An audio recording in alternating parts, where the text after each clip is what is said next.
Good evening, ladies and gentlemen, and welcome to episode 77 of The Wise Guys, or as we like to call it, the pre hiatus episode of The Wise Guys. I am one of your hosts. I am the Big Rican on Sports, Mike Martinez.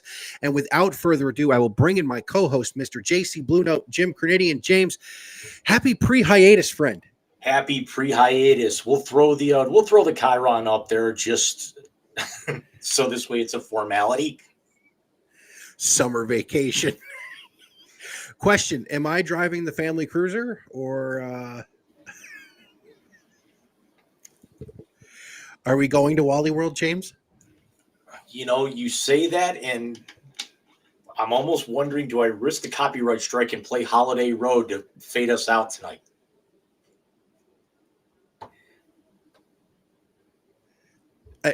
I'm here so I won't get fined. In the immortal words of Shawn Michaels, or yeah, hit the music. So we once, Jim, I got to tell you, 77 still doesn't seem right. The fact that shortly after hiatus, we're going to be in 80. Basically, we figure 78 is hiatus. 79 is the first week of August. So like 80, we're gonna be doing the college football preview. And we got something planned, not the week we come back, but we've been talking something else is in the works for the first show of August. Yes, it is. I will have to redo the intro, by the way. Oh, I will cut a new one. Oh, that'll be great. I also will think that I may actually be cutting a whole new intro for when that type of show occurs. And I hope you guys can read between the lines with that. I hope so too, because now the devious wheels are starting to turn in my head too. Because I mean, it's bad enough. I'm going to have to, with us being off the next couple of weeks, I showed you some things off the air that I did some graphical design to my stuff, which actually means now I got to go back and recut part of my intro for my channels. Yeah, no, have fun. It'll give me something to do. I got nothing. I have absolutely nothing going on, but maybe an hour in the gym tomorrow and bringing my mom her crutches. Yeah, do me a favor. Wish her a speedy recovery from us too, please. Her biggest concern is right now is being ready for the wedding.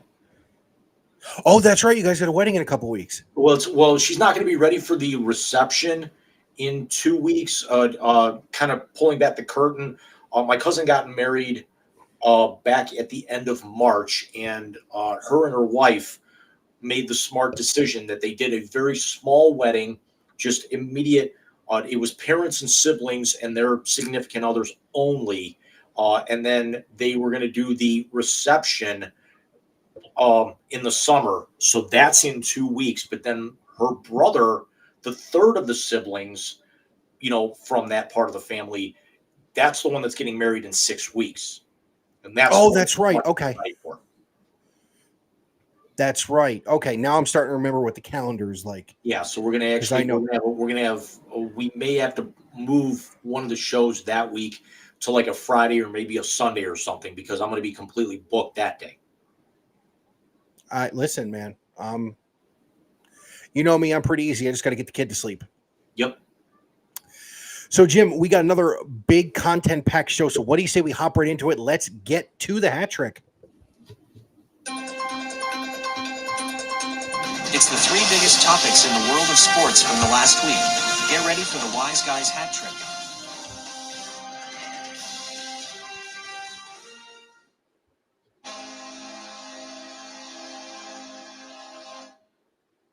It's silly season. Yay! So we have an insane asylum that is NBA free agency. And I got to say this.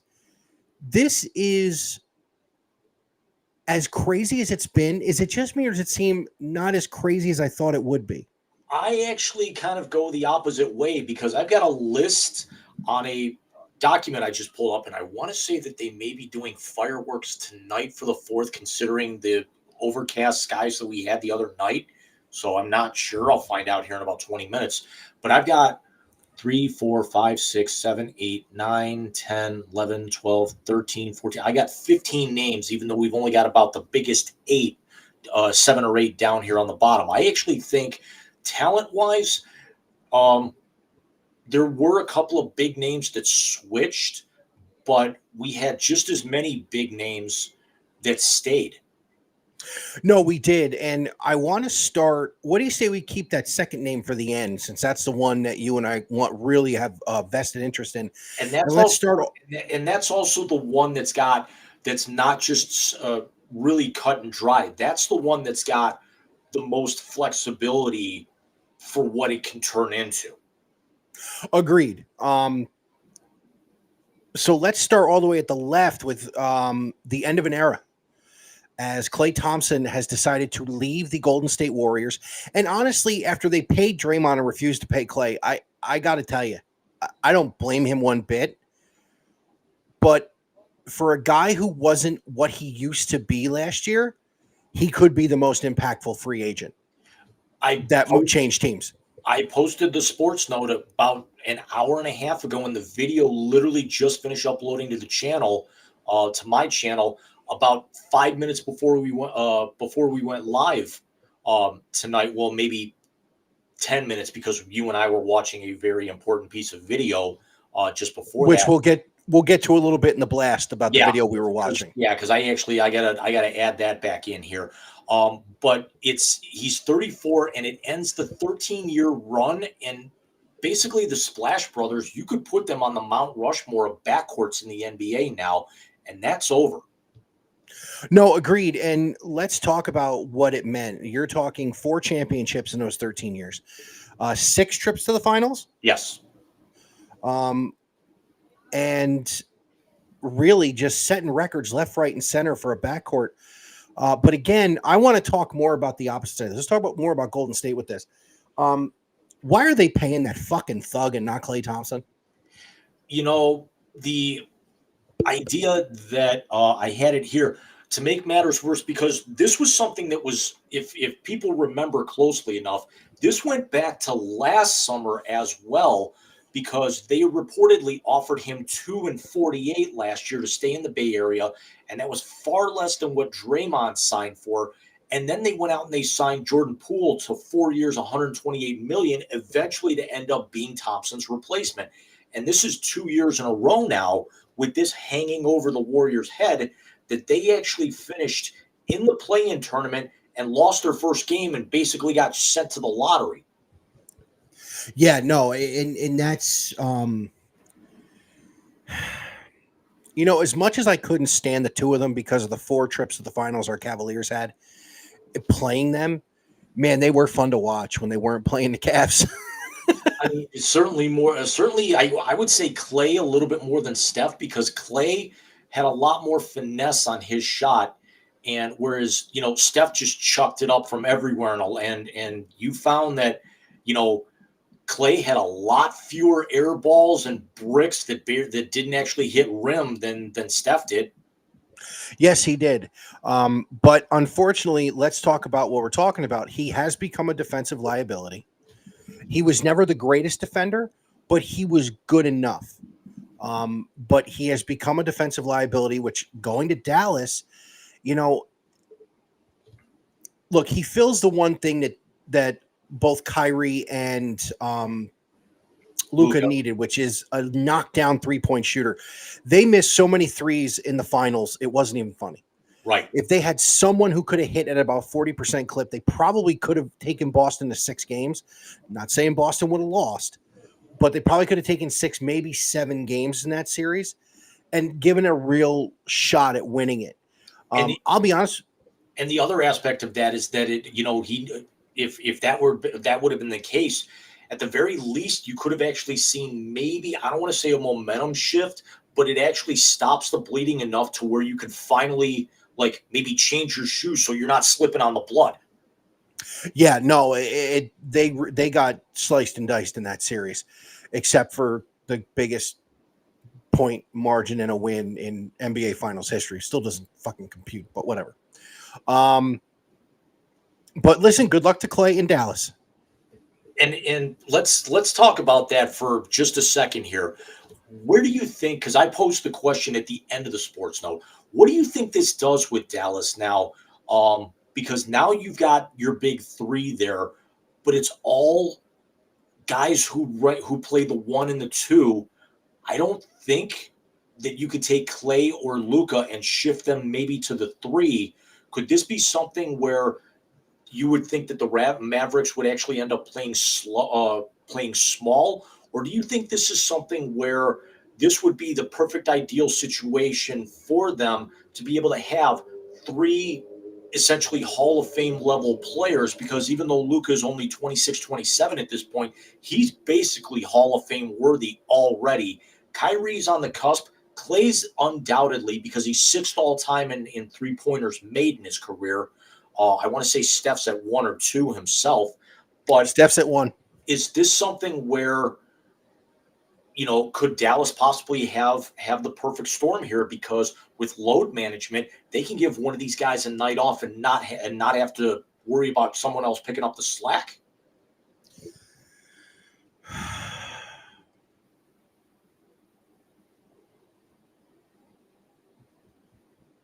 Brett Michaels.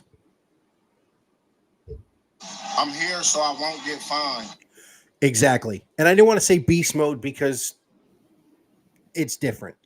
That was definitely a Brett Michaels answer. But I'm going to go out on the limb and say this. They're 1A to Minnesota as favorite in the West next year. I'm not 100% sure about that because even though it happened when just before we went on the air last week, the Alex Caruso for Josh Giddey deal seems months ago at this point, considering what happened here in the past week, but it puts another very, very good to borderline excellent player in it onto a team that had the best record in the West. Said what I said. And really, it's only because if you watch the way Dallas plays as a unit under Jason Kidd, they are a team that can adapt to any of the teams in the West. Look, Boston was going to win that title no matter what. They just basically dominated from day one of this season on through game 5 of the finals. Mm-hmm. The Mavericks are going to be the 2 or the 3 seed coming out, and they're going to find a way back. And I think the year of experience is going to help them get to the promised land. I'm not picking Dallas to win it. I'm saying if anybody right now has done the thing in free agency that they needed the most, it's the Dallas Mavericks. With Clay coming over, who do you think this move betters if you're a Mavericks fan? Kyrie or PJ Washington? Kyrie. I think it's PJ Washington. I don't think there's a wrong answer to that question, first of all, because Right. both players are going to get better with him. Here's why I think it makes Kyrie better. Kyrie Irving has finally decided to be a fucking point guard. Because now he doesn't have that ego he had when he was younger and have Stephen A and Skip Bayless and him saying he was the reason they won that title in 16, which is why he turned asshole for about 7 years. He got to Dallas and he realized, shit, I got a guy who can ball out any night of the week. All I got to do is be me. And he started to learn to distribute. Does he still create his own shot? Absolutely. I don't think there's many guards that are better than him at it. But he started to realize that a point guard can be more than a scorer. And this is where you'll see Kyrie take off because now he's got the guy he can kick it to in the corner if he needs to. He's got Luka who can run the offense to help him create shots if he needs to. And on top of that, he also has PJ Washington, who is going to become better just because Clay's on the roster. And especially with the fact of Luka being a slasher and goes to the middle to create his own shot, all that's going to do is that's going to cause the defense to collapse, which means one of those 3 guys that we mentioned, Kyrie, Clay, or PJ, is going to be open. Now PJ's not going to set up from 22 feet, but I mean, a 15 footer on the baseline, absolutely. Agreed. And the thing is, now you have the extra pass. because that's the one thing Golden State really did well. And again, we watched them for 4 straight years, figure 6, 13, 18, 22 games in the finals, and they moved the ball better than anybody. And that extra pass always got them the open look. Clay brings some of that there. Jason Kidd now knows what he's got to work with. And that's what's truly scary, is that Jason Kidd can now be a head coach and a point guard all at the same time. And who is better at distributing the rock than Jason Kidd? Right. Now let's go to the other side of that coin. What happens with Golden State to be able to fill that void? Well, as we see here, Buddy Hield comes in on a 2-year, $21 million contract. It's definitely an upgrade from what Clay is now, but I don't know if you're going to be able to kind of recreate Clay with all the extra miles on Steph and Draymond, in the aggregate like this. Buddy Hield is a very, very good player. The Cavs were linked to him several years ago when he was in Sacramento. Every time he hits free agency or the trade deadline comes up, he's always a name that gets brought up. So I think he might be one of the bigger wild cards. There's another guy in Oklahoma City that we're going to talk about here in a second. But I think Buddy Hield is going I think he's got the possibility of fitting in the best with the situation that he's in. I possibly even a little bit more than Clay, because Clay's already going to a loaded team. Yeah, no, Buddy Hield definitely. You're not going to recreate what Clay did outside the arc in the aggregate with Buddy Hield. He's not that kind of player. But I will say this: the one thing the Golden State Warriors have not had since Kevin Durant is a slasher. They haven't had somebody who can attack the rim as an offensive player. Obviously, Draymond is still a good rebounder. Wiggins is a good player, but he's not. Buddy Hield's a better attacker than Andrew Wiggins is. Andrew's mid-range game is better than Buddy Hield's. I think Jordan Poole is a very good attacker, but I think he has a little bit of trouble finishing when he does. Buddy's a better finisher than Jordan Poole. So it gives Steve Kerr an element he didn't have during the dynasty run. So let's see and I think the biggest impact it's going to have is on Steve Kerr. Because now Steve Kerr is going to have to game plan without having one of his right and left hand together. So, and I think it's going to affect Steph too. How many games has Steph Curry played without Klay Thompson in his career? Right. And been successful. Right. Because remember Klay missing the better part of 18 months with that torn ACL a few years back. Yeah, on top of the torn Achilles. So it's like Steph wasn't Steph then. Steph got Klay back. They won another title, and it's like, oh, look what they did. No, yeah, they did it together. Let's see what they do apart. Let's talk about the two teams that had the busiest free agency period. And one of them kind of went a little under the rug here, but naturally we have to talk about the Philadelphia 76ers. Caleb Martin signs for $4 and $32. Tyrese Maxey re-signs for a max of $5 and $204. And then they go out and they get Paul George to a 4-year, $212 max. And now you add these in with Joel Embiid. Why do I hear ambulance sirens in my head? I'm not doubting the question. I think Paul George was insanely overpaid. I think Tyrese Maxey deserved that. Caleb Martin, a little overpaid, but that's kind of mid-level for them. There's no doubt that Philadelphia's got a very good level of firepower, and now they've from the whole Ben Simmons, James Harden, and Embiid flame out. Now you've got a new big three, but the problem is that every big three's got that one guy on the back end that you're trying to squeeze a little bit out of, or not the superstar. Like, with the Heat, it was always Chris Bosh, because you always knew that you were going to get top tier performances out of Wade and LeBron. Here it was Kevin Love. You could definitely lean on him, but that was more fit than Kevin's skill level. Right. With Boston, I think Boston was probably the most complete big three because it was the first one that we can remember in our generation because there were no holes with, Pierce, Allen, and Garnett. But, Paul George, good year in with the Clippers, but he's basically turned himself into a hired gun at this particular point and has really not been the same coming off of his injuries, with Oklahoma City. No, he hasn't. I will say this. They're probably the closest with Maxey, George, and be the closest to a complete big three like Garnett, Allen, and Paul Pierce. Did you see the picture I sent you? Yeah. Never saw the movie, but get the reference, and yeah, you're right. What do you mean, you people? Anyway, I can't.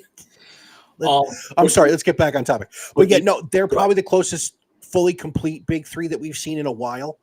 The problem is the two big pieces of the big three have injury concerns. And the other more active team, we got to know very, very well being Cavs fans. The Orlando Magic signed both the Wagner brothers. Franz gets re-signed to a max rookie extension of $5 and $224. Mo gets signed for $2 and $22. And then yesterday it comes down. Jonathan Isaac, who I was targeting, who I would have liked to seen the Cavs go out and get, re-signs for $5 and $84. Yeah, I think they overpaid him personally. I think Isaac kind of did.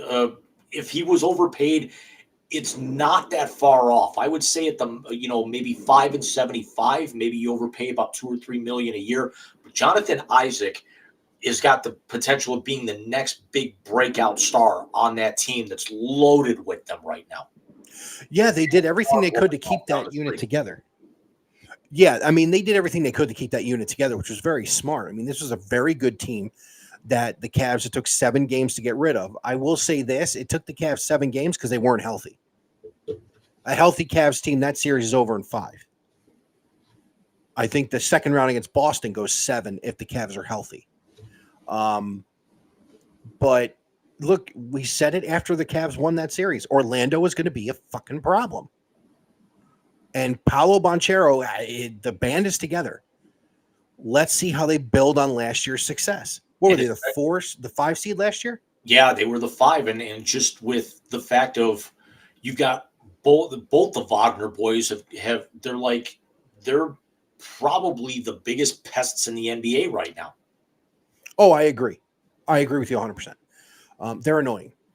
There's no way to put it. They're absolutely fucking annoying. I can't stand them. But I think part of that is where they went to school. A few other names that we'll throw out here before we get to the one that we really want to. Of course, Jason Tatum signs for $5 and $314, the largest contract in league history, coming off of what it should have been a Bill Russell Finals MVP performance. Jason Tatum, is it pretty safe to say, is the best player in the NBA right now? LeBron re-ups for $2 and $104, which is a max deal for him. Miles Bridges, it comes down earlier today or very late last night, re-ups with the Hornets for $3 and $75. One other number, and also Obi Toppin signs for $4 and $60 to stay with the Pacers. But one other name that a lot of people kind of slept on, and there's still film at 11 here. DeMar DeRozan will not be coming back to the Chicago Bulls because there's talk with the Sacramento Kings is ongoing. Wow, Sacramento. Yes. That's eye-opening. One second here. Just wanted to get the door open here because I'm having a little bit of a connection issue off and on. That's all right. I'm lucky enough that I sit right next to it. So, but here's the one that I'm shocked at is why are the New York Knicks trying to recreate Villanova? Yeah, that one I saw, but the Knicks took a bit of a hit with They one of the did. guys that they lost, and that's Hartenstein's going to be Hartenstein massive. signing Hartenstein's with losses. with the Thunder for 3 and 87. So now you take Shai, you actually add you add Caruso, and now you bring Hartenstein into this equation. Yeah, they're loaded. They're absolutely loaded. Let's see where the rest of free agency plays out at. DeRozan obviously being the biggest piece that's left, the biggest domino left to fall. But yeah, let's get to that second name on that list there, and let's talk about the guy who literally went on his Instagram live and said, "I'm glad it's done. All you people, you did not know what you were talking about. I wanted to shut all the clowns up," and that is Donovan Mitchell re-signing with the Cleveland Cavaliers. 3 years was 151. 150.3, a 27-28 player option, which is the final year of that contract, where it would get him to 10 years of service to where he can sign a 5-year extension upwards of $380 million with the rate of inflation and the salary cap going up. And he would have to sign that with the Cavs to get that max deal, right? Correct. Okay. So let's talk about what we're talking about. They're not breaking up the core four. There are Kenny Atkinson. I don't know, because the thing is, a lot of teams were looking at Miles Bridges. He re-ups with Charlotte. Lauri Markkanen's name is still on the table because there's a lot of teams interested in doing a sign and trade because he's not. I don't see him suiting up with the Jazz at the start of next season. But there's a lot of people right now linked to what was his name? Brandon Ingram in New Orleans. There are. And the Cavs are one of them. Yes, the Cavs are one of them, and it would take Darius Garland being the centerpiece of that deal. I saw a report earlier that they could possibly be looking that if Garland were to do that, to the New Orleans would actually not only have to send a pick back, but the Cavs could be also maybe looking to do a sign and trade with Isaac Okoro for the level of the contract that they're going to be able to pick up, which obviously means to me, yes, it would suck that Okoro leaves, but they apparently like Tyson a lot. I'm sure they do like Tyson a lot, but if Isaac Okoro is a rookie, yeah, but if Isaac Okoro goes where I think he's going to go, if they get rid of him, that's not good. That's not good at all. Yeah, I saw the report too. So let's touch on it just for a second, then we'll jump into the second topic. The place they're talking about is Detroit with brand new head coach JB Bickerstaff, and JB Bickerstaff rebuilt this Cavaliers franchise from a coaching standpoint into a phenomenally talented team with nothing. With nothing. He's got an actual player up there. He's got a bona fide first pick who is a great player and has played well, but he's got dick around him. You bring in Isaac Okoro to lock people down. Detroit is a better team in 3 years. Because if for no other reason, they got to keep Okoro for that reason. Because don't make Detroit fucking better.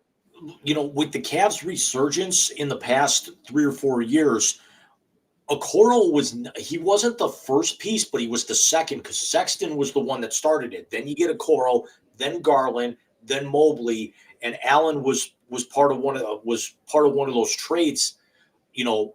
And then, by the way, Kevin Love re-ups for 2 years with the Heat. That'll probably be I saw that last contract.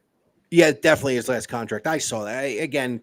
That was nostalgia more than need or want of him on the roster. And Kenny Atkinson, who we talked about last week, we said he doesn't come in unless Donovan's got a huge hand in this. Donovan's not playing LeBron here, but if Donovan is the alpha on this team now, I think if Garland starts taking a step back, even though he is an all-star and was borderline an all-star another one of those seasons, certainly not last year. But Donovan, is you could basically put his name on the All-Star ballot the second the season tips off.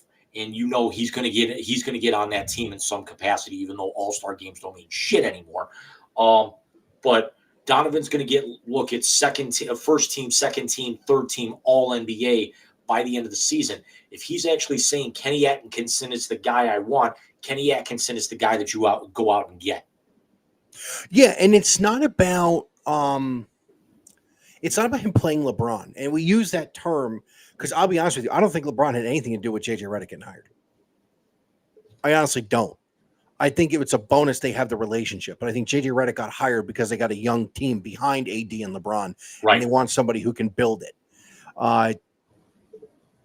He's not playing LeBron so much as the Cavs knew he was going to resign. If they went to him with who do you think should be the next coach, they knew being Kobe. What's the GM's name again? Kobe Mike? Altman.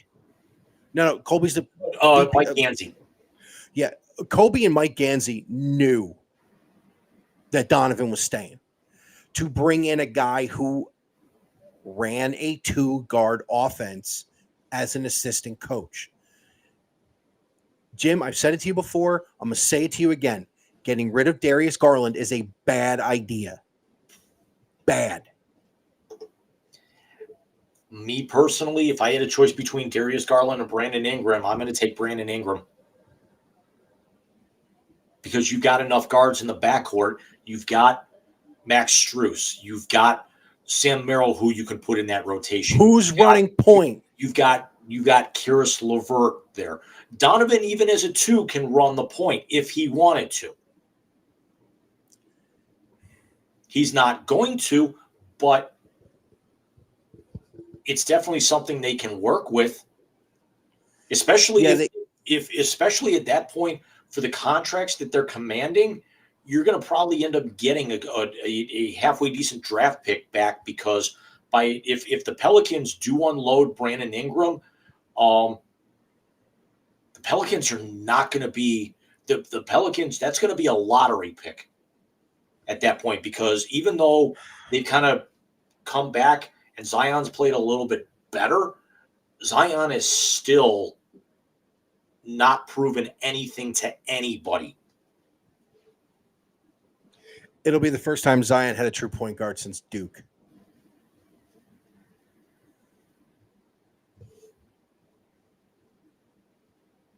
I think it's a bad idea. If you're the Cavs and you got control of that draft pick, Armando Bacot would look real good in the Cavs uniform next year. Yes, he would. Again, I'm the more develop them, keep them, sign them, win with them. That's just who I am. If they lose Okoro and Darius Garland this offseason, you're talking about 2 of the biggest pieces that turn this franchise around from the desolate trash bag it was post 2018 to the 4th and 5th seed in the NBA's Eastern Conference the last 2 years. Yeah, but let me a couple of weeks ago I kind of had you come around on a topic that we were butting heads over. Let me throw this out there.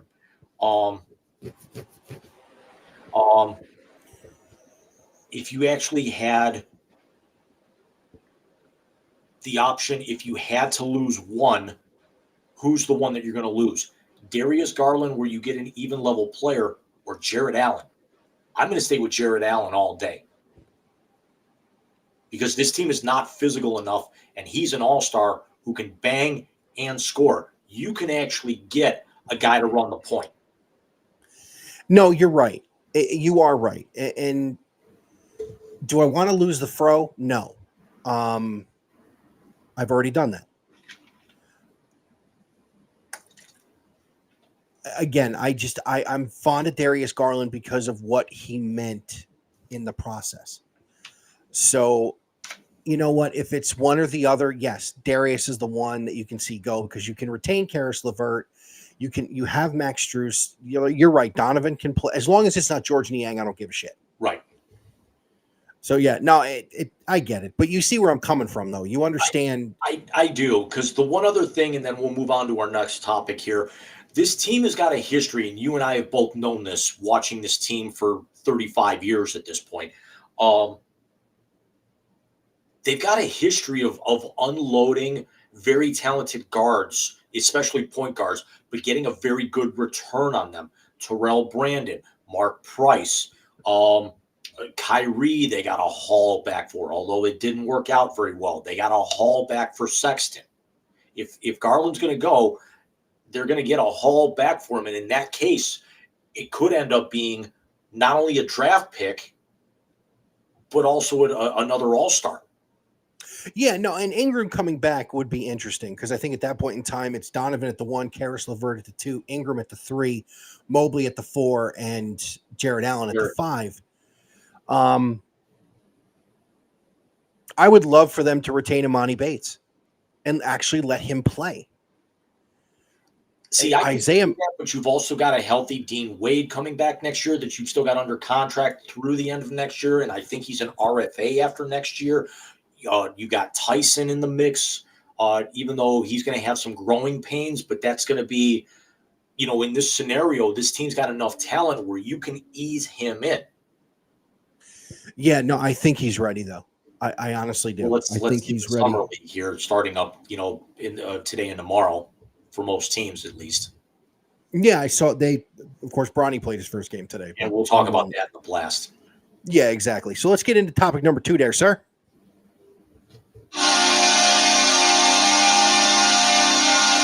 We're not going to do 30 minutes on this like we did the NBA, but silly season in the NHL as well. Oh, good God. It's been fucking crazy. I've got only 5 or 6 names, but there were more names thrown around there than there was in the NBA. Yeah, and by the way, I do love that we have led or had the second topic be the NHL for like the last 5 or 6 weeks. Coming off of probably the best Stanley Cup Finals we can remember in our lifetime. And I'm also putting that above 94 because 94 really wasn't a seesaw and didn't have – sure, the Rangers were going for that cup, but they weren't really down. Sure, they actually wanted to drag them back to New York with that, but you had a feeling that once, Game 7 came back to the Garden, it was kind of for formality. You never knew what was going to happen in Sunrise last week. Oh, hell no. Hell no. So I see that the principal is staying in Edmonton. I wonder if he heard what I said and got pissed. Yeah, although the funny thing is that he's staying in Edmonton because Jack Campbell, who started last year as Edmonton's number 1, signed with Detroit for 1 year, $775,000. Now, here's the thing.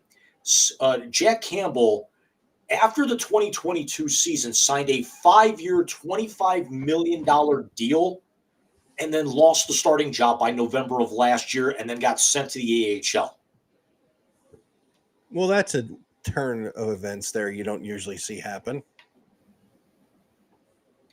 But let's also talk that Edmonton lost quite a few pieces, but re-upped a lot of theirs. I have these kind of emptied out by who went where, and then who came in.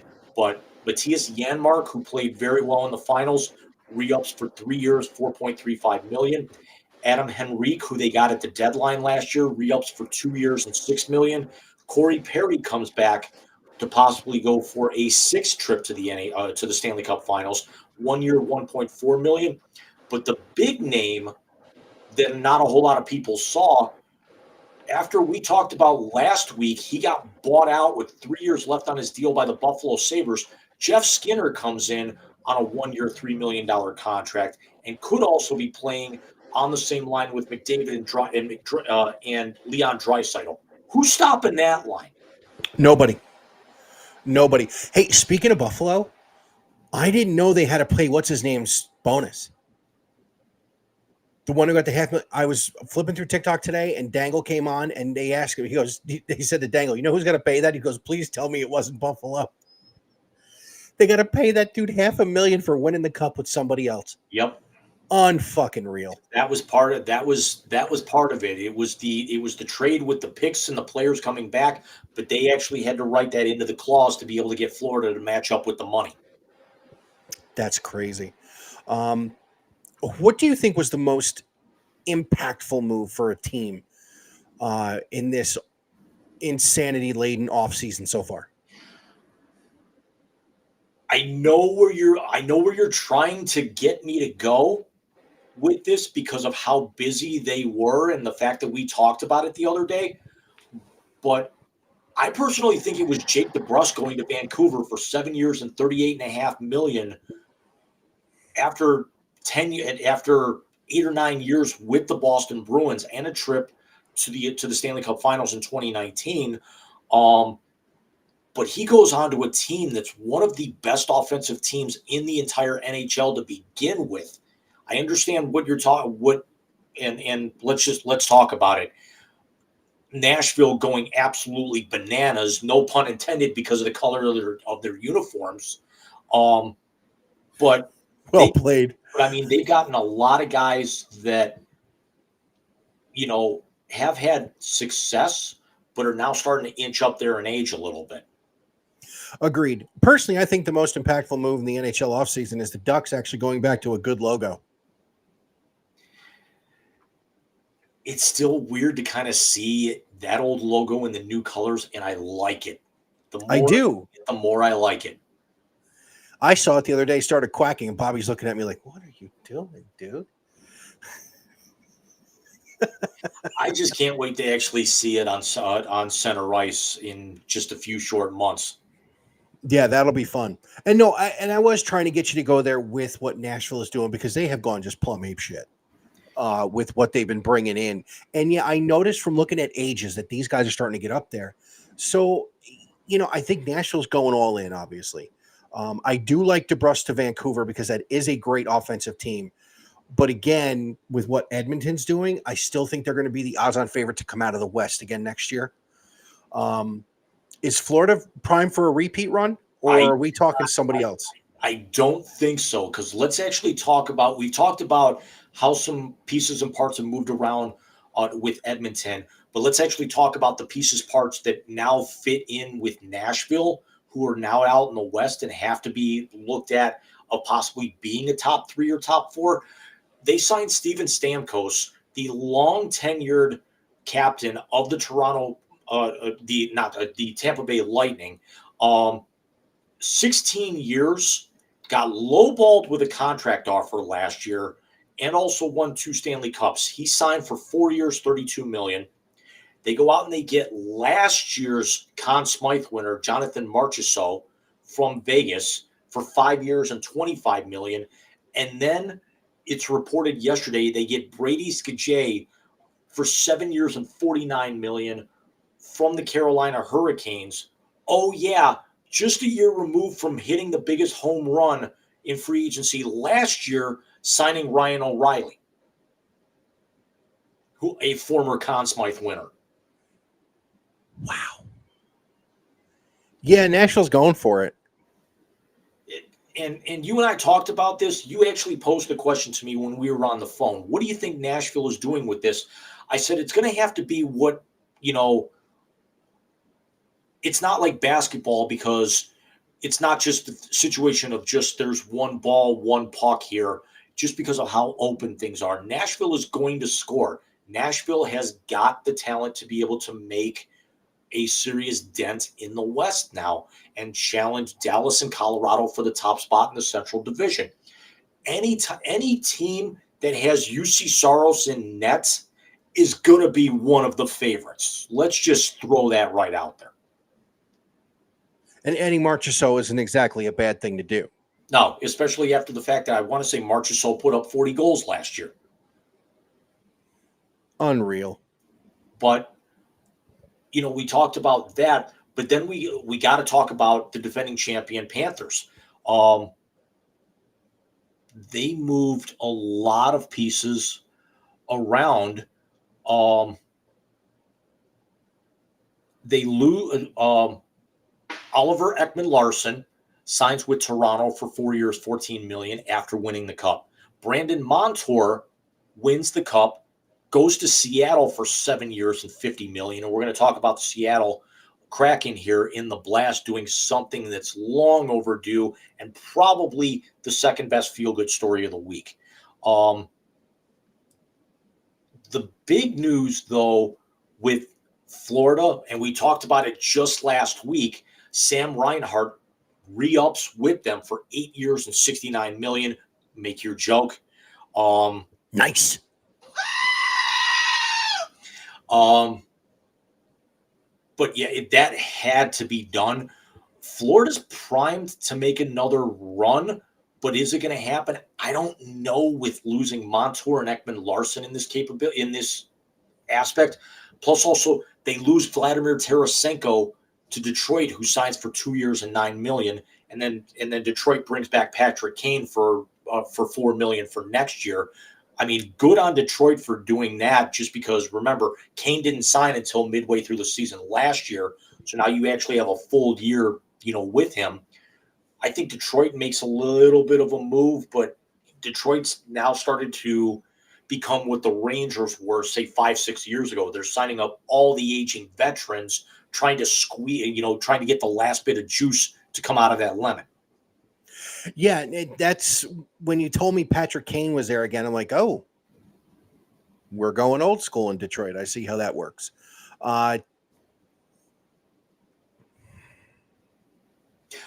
other part, I couldn't remember. There was one guy who Edmonton lost that I think is going to affect them. Warren Fogle signs for 3 years and $10.5 million with the LA Kings. And Fogle had 4 goals in the Stanley Cup Finals. Well, let me say this, though. They still have the best player in the league. When you have the best player in the league, you can fit pieces around him. I was still so impressed by Connor McDavid. I just so impressed. No, what I was going to ask was, if the champs aren't the favorite in the East, is it the Rangers? Is it Carolina? Is it Boston? Is it Philly? Is it? It's not Buffalo. I got to say it's the Rangers. Yeah, Buffalo loses Skinner. They trade Ryan Lajoie, who was their second round pick in 2022. He gets traded to Edmonton, ironically enough, and they end up getting a couple of players back. But Buffalo's big free agent signing was signing, which I still think is my favorite nickname in the entire NHL, Optimus Rhyme, goaltender. Nice. For 1 year, $1 million. Nice. Yeah. So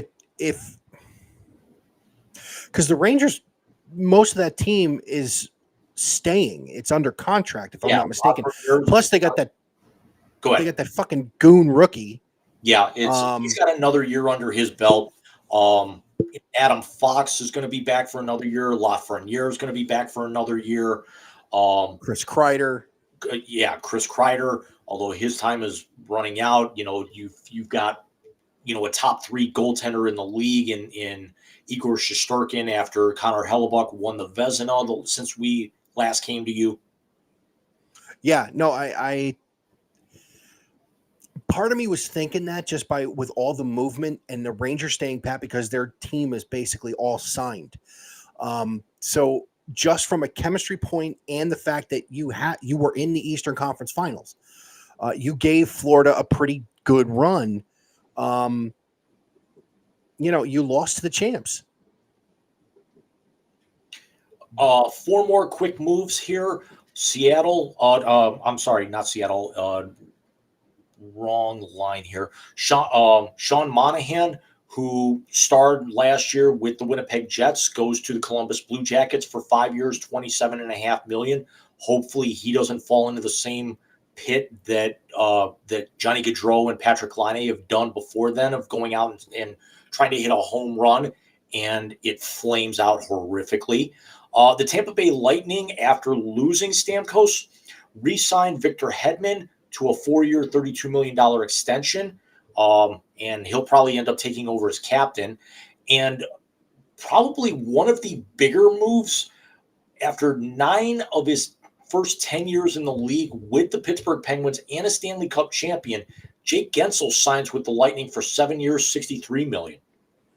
Wow. Pittsburgh's in one of those franchises people don't usually leave. It's like all 3 teams in Pittsburgh. You usually don't leave. You get sent somewhere. I say that as Andrew McCutchen grounded out to end the Met game against the Pirates today.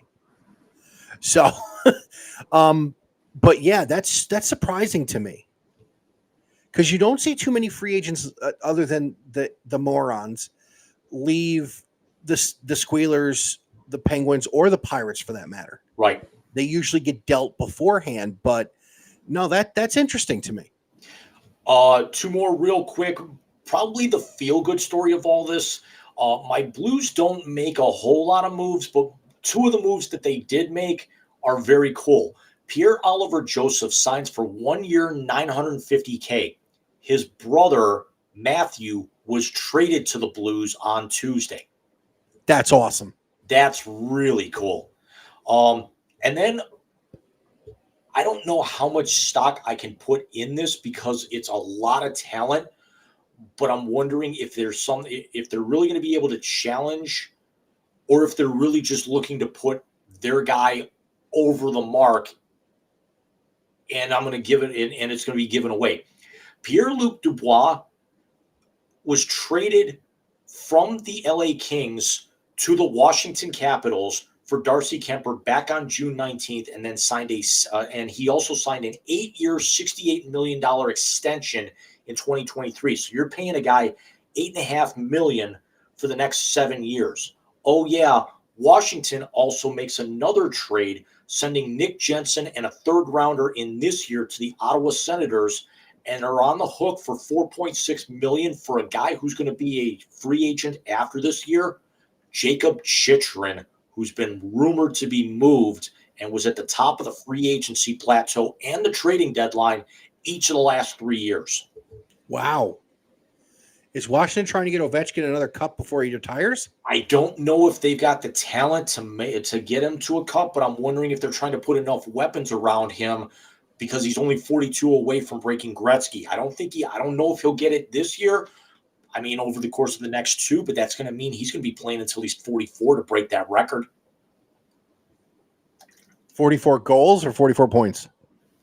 42 goals away. He's 42 now, I want to say.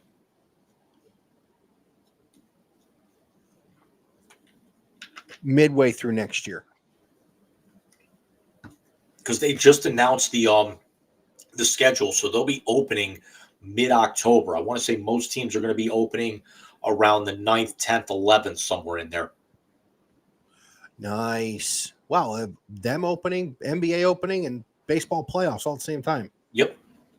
You can set your watch to it. Yes, you can. So what do you say we set our watch to the 3rd topic in the hat trick there, Chief?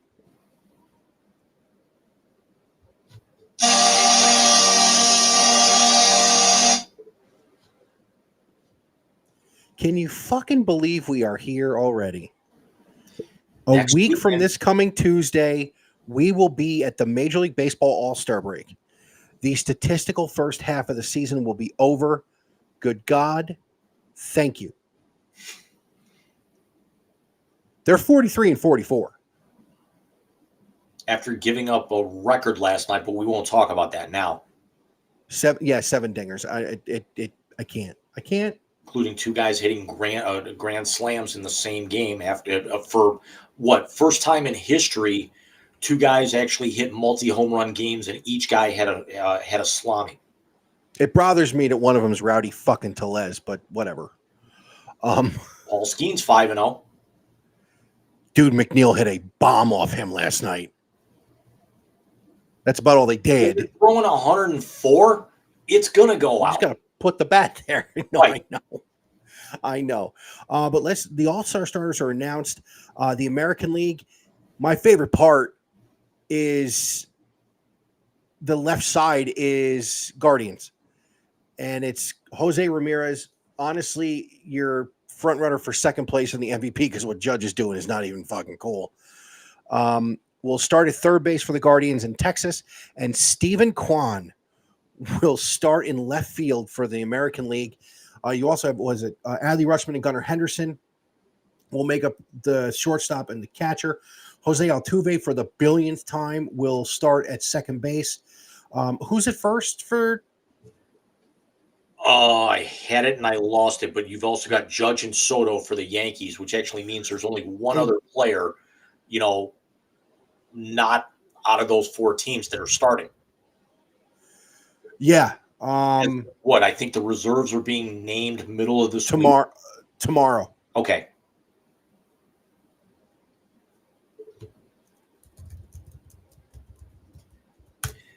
There it is. So the American League. Vladdy. What's that? Vladdy. Rutschman. Vladdy's at first base. Rutschman behind the plate. Vladdy at 1. Altuve at 2. Henderson at short. Ramirez at 3. Designated hitter is Jordan Alvarez. And then you got Judge, Kwan, and Soto in the outfield. That's a hell of a squad. But on the other side, that is a true all-star team. And I'll say this. All 9 guys are having all-star caliber years. After a slow start, Alvarez and Altuve have really turned it on to have a good one. Vladdy, I think, is the one guy you can argue who was a fan vote in that's not having that kind of year. Gunnar Henderson could be the one to take the MVP away from Aaron Judge with the year he's having. Adley Rutschman is the best catcher in baseball. Steven Kwan and Jose Ramirez are 2 of the best hitters in all of the game. You have 9 legitimate all-stars there. Because look at those 9 players. Baltimore, first place. Yankees, second place. Guardians, best record in the American League. Houston, 2 games out after how abysmal they started the year. And yet, Vladdy is on a team 9 games below 500 and in last place right now. So, yeah, you can make the argument that that's fan vote, but there's not too many other guys putting up numbers like he is. No, there's not. And then we go to the other side of the field here. The National League, William Contreras, the Brewers catcher, is the starter. Harper and Judge automatically got in as the 2 top vote getters in the National American League. They did not go to that final round vote, the thing they did. So you got Bryce Harper at first base in the National League. Ketel Marte from the Diamondbacks gets the nod over who I think should start as Luis Ariz from San Diego. Padres now have the closest thing to Tony Gwynn anybody's seen since Tony Gwynn. Shortstop, it's Trey Turner. Again, this would have been Mookie Betts had he not gotten hurt. Third base is Alec Boehm from the Phillies, who I like, by the way. He's also going to do the home run derby, is Alec Boehm. Shocker at DH, some Japanese dude no one's heard of. Christian Yelich will get his second start. His first start was 2019 in Cleveland. Jurickson Profar. What the hell? This is like when the San Francisco fans stuffed the ballot box for fucking Pablo Sandoval. And, Roy Boy is starting in right field. Tatis. The American League is going to smoke the National League like a bad cigar. Because you also look, you're probably reading the same story that I am on MLB.com. And then you look at the runners up in the outfield, Santander and Kyle Tucker, again, from first place teams. In the National League, it was Teoscar Hernandez, Brandon Marsh, and Nick Castellanos, which actually would have been another Philly in there, and Brandon Marsh. And just much, much better talent in the American League right now, even though the Phillies have the best record in baseball. Yeah, no, and listen, the Phillies. I told you I thought someone was going to run away and high with the National League East. I thought it was going to be the Braves. It's the Phillies.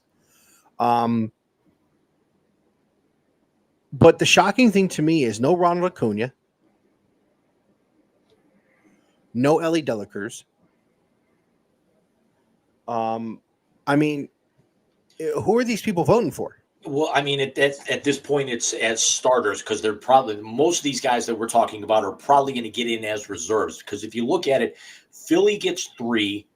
I mean, look at we talked about the American League out of the because they haven't named the starting pitchers yet, but of the 9 position players, 8 off of 4 teams, and all in playoff contention. You look at Philly playoff contention. The Dodgers and the Brewers both in playoff contention and both division leaders by at least 5 games right now, although the Cardinals are really starting to come on strong. And I can't believe Ollie Marmol is going to keep his job, after he should have been fired last year. But that's 7 out of 9 there. Yeah, no, it's absolutely, it's weighted like it normally is now. You see the teams that are in it, their fans vote, they get the good players in, and I can't argue with it. The All-Star game is for fan spectacle. It is the only one that's actually played as a game. If they would just do away with the fucking uniforms. Yeah, it's interesting question. Out of these 4 players, who do you think gets the nod and is the All-Star representative from the Mets? Luis Severino, Lindor, Brandon Nimmo, or damn it, who was the 4th one? They asked it today. Oh, Pete. The guy is drunk, but there he goes. Every team gets one. Which one of the Mets is going to go? I don't think it's Lindor. Who's the first See, one? I do. Nimmo? Yeah, it was either Nimmo, Lindor, Pete, or Luis Severino. I'm thinking Brandon Nimmo. Okay. Which I have no that thinks Nimmo. Which I have no problem with because he would be a first-time All-Star. But I think it's going to be Lindor, just because since they moved him to the leadoff spot, the guy is hitting like 360 and has turned his season around. Dude, he's 14 homers, 25 doubles, 60-some RBIs. And he's playing Gold Glove defense. I don't know how much more you can ask of a guy. And again, I'm biased. I've been biased about Lindor since he came up in Cleveland. Just me. The Derby, of course, hasn't been announced yet, which I'm shocked about, especially with the rule changes. But I would think Pete's going to go. Alec Boehm's already done. I think Gunnar Henderson's already in it. Mm-hmm. So who won it last year? Was it Vladdy won it last year? Vladdy. You got to think Vladdy's going to. No, Julio Rodriguez won it in L.A. Okay. With that 40-something in the first round. You figure he's going to want to be in it. Oh, yeah, that's right. I was thinking they were talking about back-to-back because Julio was in the finals last year for going for back-to-back. Yeah, and Pete had gone back-to-back to 2 All-Star games before that because he went 19, no game in 20, and then 1 in 21 in Colorado. So, yeah, this is going to be interesting All-Star game. Because we're going to – Go ahead. When we come back from hiatus, we are steamrolling into the Major League Baseball trade deadline. Which you think free agency in the NBA and the NHL is crazy. You ain't seen nothing yet. Yeah. So let's actually talk, even though reserves haven't been announced yet, who do you think we're not going to go with fringe guys here, but who do you think are locks to get in? And, pick your poison either league. I'm not going to hold you to one or the other. Ellie De La Cruz is an all-star. I think Paul Skeens is going to get the nod, but he doesn't deserve it yet. He's 5-0 and he's dominated. He may be 5-0, but he just came up, which I get. Matt Harvey started an All-Star game as a rookie. I get it. I get it. But Paul Skeens, the thing is, I think it's him, and I think it's the outfielder. Not Robinson. What the hell is his name? Brian Reynolds? Yes. Who's had a great first half. He's hitting Um, 284 with 16 bombs. Yeah, I mean, he's having a great first half. Figure due to splits, that's 28. It's 280, 33 and 100. That's a great year. Personally, I would love to see Francisco Lindor get a nod to go. I would also love to see Brandon Nimmo. But the one I think we're going to have to see be an all-star, and this is unfortunate, that we're not going to see, is I don't think we're going to see some of the pitching that's been really good because they're going to go with some of the old heads. I think Zach Wheeler deserves an all-star nod. He's been great. I think Severino does too. And again, I'm a Met fan, so it's a little bit of home cooking there. But he has been, until yesterday when he got absolutely fucking torched, he has been very, very good in a bounce back season after being hurt all of last year with the Yankees.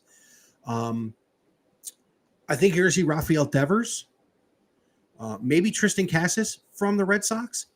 Who else? By the way, Paul Skeens has thrown and started 10 games this year. He's 5-0, and he's only given up 7 bombs. He's thrown 78 strikeouts, which is third on the Pirates, and an ERA of 2.12. The ace right now of the Pirate staff, Mitch Keller, is 9-5 and thrown 17 games. So Skeens' number aren't that far off. It's 7 starts, which is only about a month.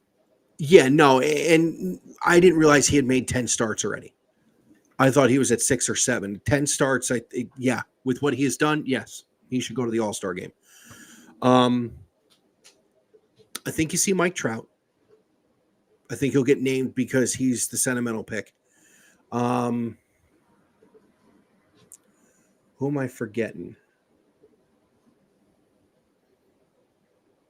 Dansby, Bellinger from the Cubs, or Christopher Morel. I think they're trying to find a way to not let anyone from the White Sox there. Who's the left-handed power hitter from Detroit? Outfielder. I think you're gonna. I'm wondering, do they actually make an exception for Corey Seager because of how loaded they are at short in the American League? Who is the Texas Rangers representative? John Gray, maybe? Because of how disappointing they are right now. That's hangover and injury. Yeah. Mostly injury.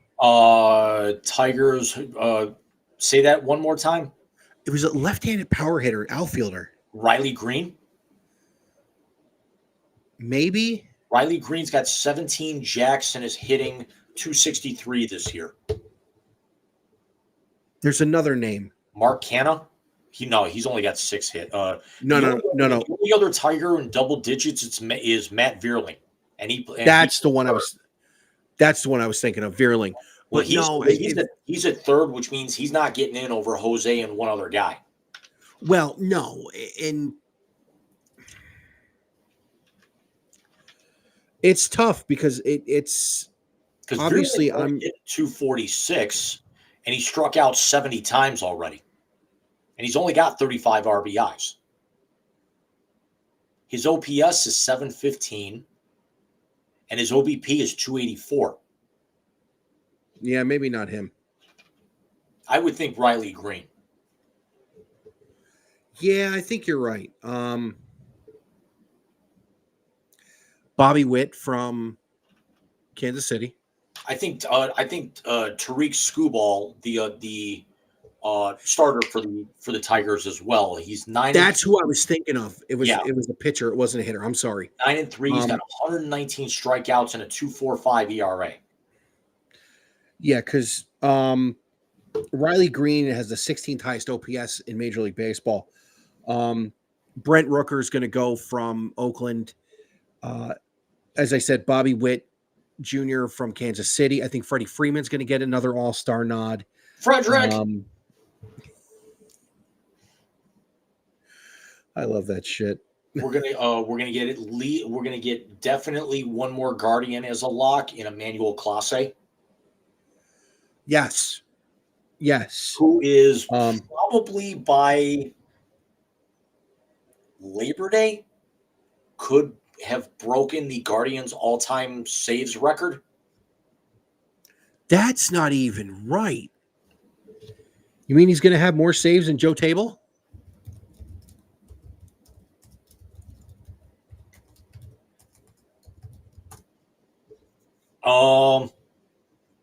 Emmanuel Clase right now has 135 saves. He is third on the Guardians' all-time list.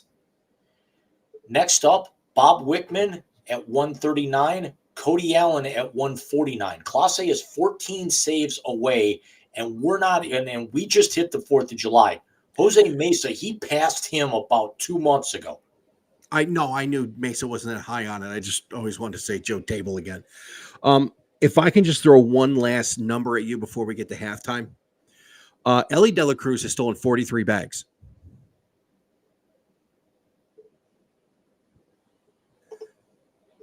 In second place is Bryce Terang from the Milwaukee Brewers with 28. Think about that. This dude's going to swipe 60, who's in second place, and he's going to lose by 30. Will he actually start referring to himself in the third person like Ricky? Have you seen the ESPN commercial with him? With Ellie? Yes. Not yet.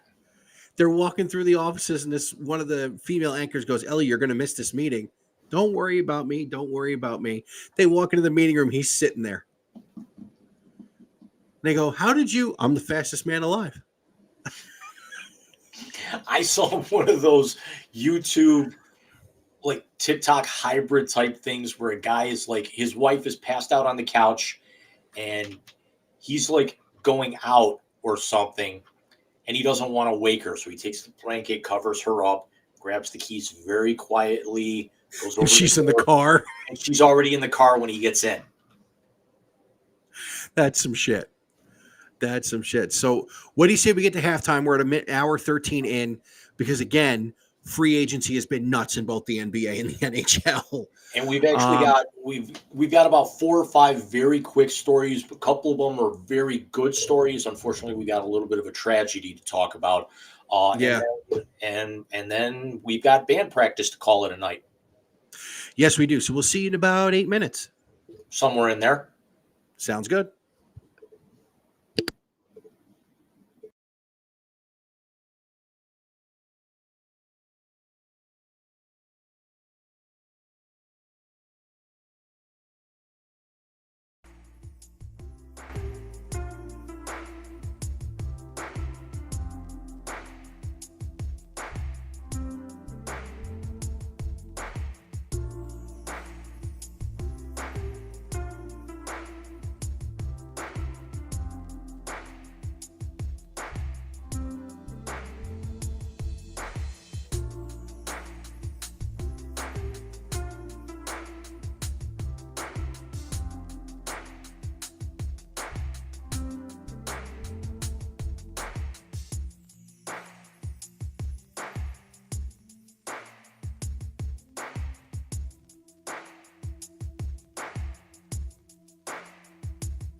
Check your messenger.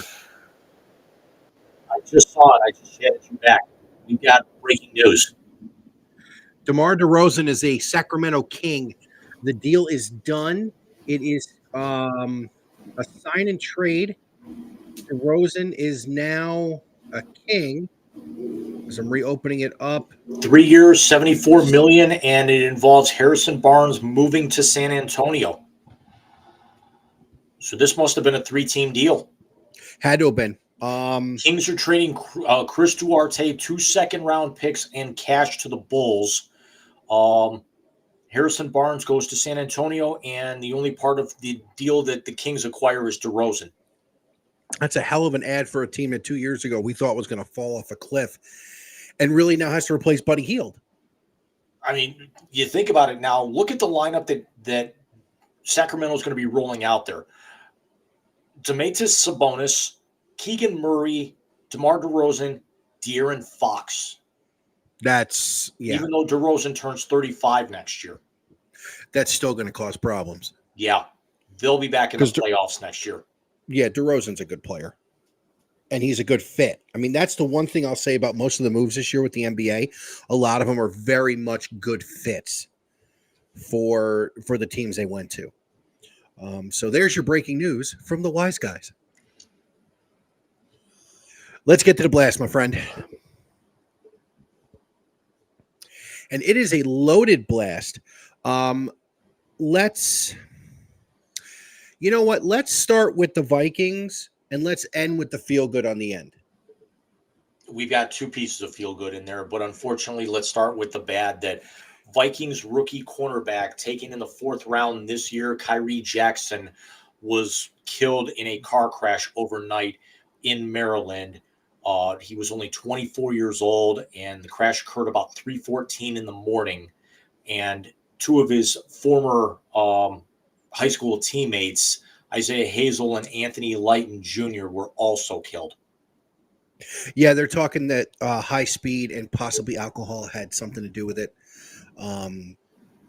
The people in the other vehicle, thankfully, because you don't ever want to see anybody get injured, were not harmed in any significant way. But you know what? The Vikings are the team that had the guy die at practice, too, about 10, 12 years ago.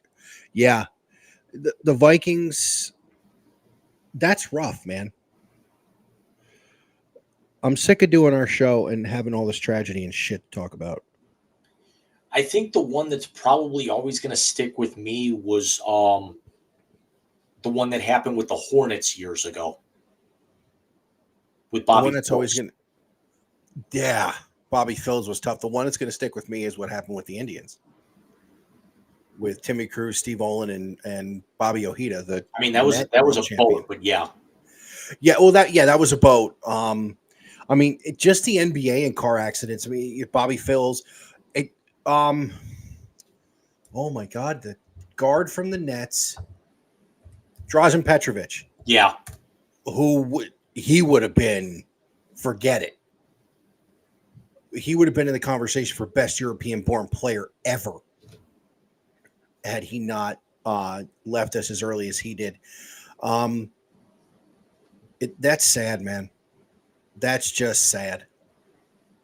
I read that earlier, and I knew when you said we had tragedy to talk about, I knew that's what we were going to be talking about. And it looks like there was a 3rd car involved. I just read the 2. One was a Lexus, and they were driving a Charger.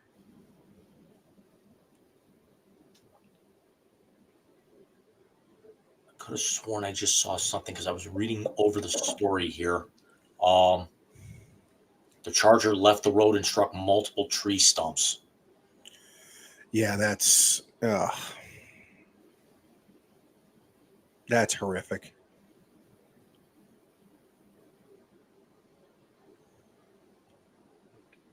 Yeah, I'm not going to tear this apart too much, but our hearts go out to yes, the Vikings organization, although it's not the best cause and judgment for and also for a kid who was expected to compete for a starting job this year. Yeah, he really was. With all the turnover and turmoil that's been going on with the Vikings since last season, but you never want to see something like this happen.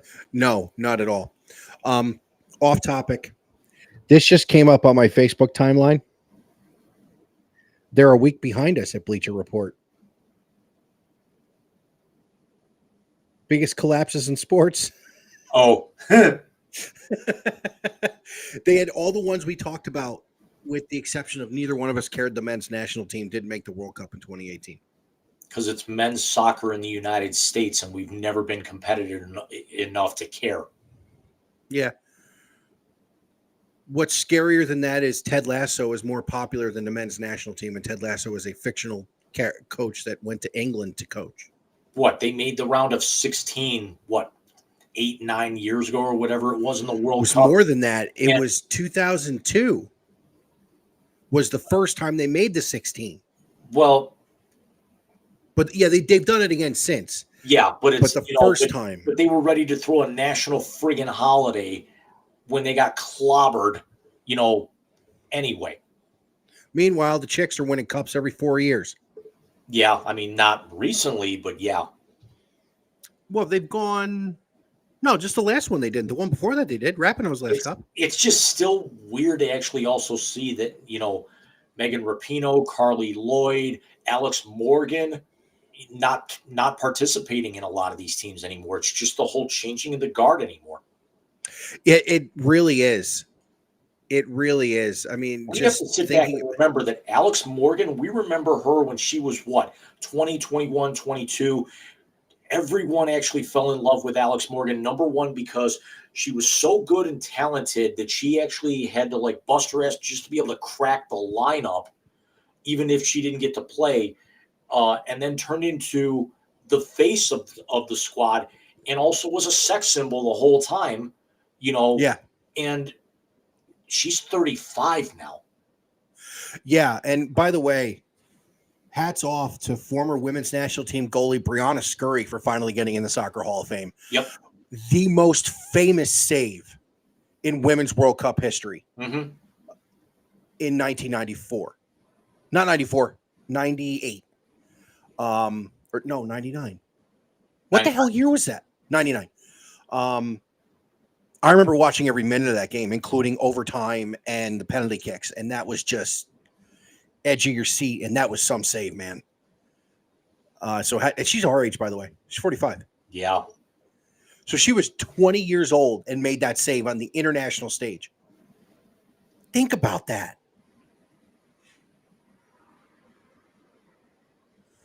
I don't want to. Insanity. I mean, you want to talk about a team. That was the Julie Foudy, Mia Hamm. That was that team. That was, yeah. They were whooping everybody's ass.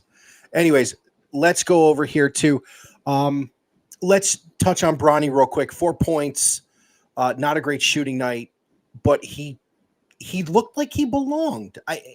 You know what? Points are points. But he kept up with his guys on defense. He played good. The move with the behind the back dribble, his old man couldn't do that at that age.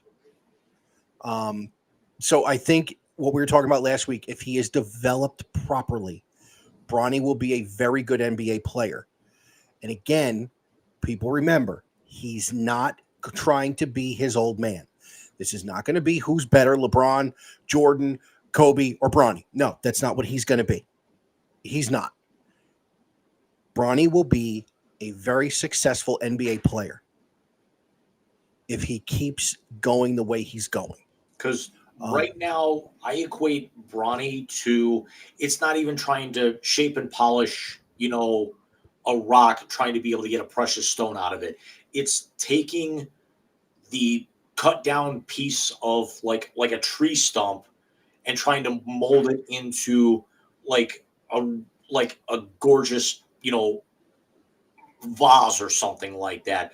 It's and you've cut all the limbs and you've cut the bark off. He's now getting set up in the machine to be able to start carving that down. He is so unpolished and unready, but it's something you've got to work at it very, very slowly. He is going to be at least a 2 to 3 year project before you really start to see his potential, if it's going to work out at all. No, I agree with you. And we made that point last week.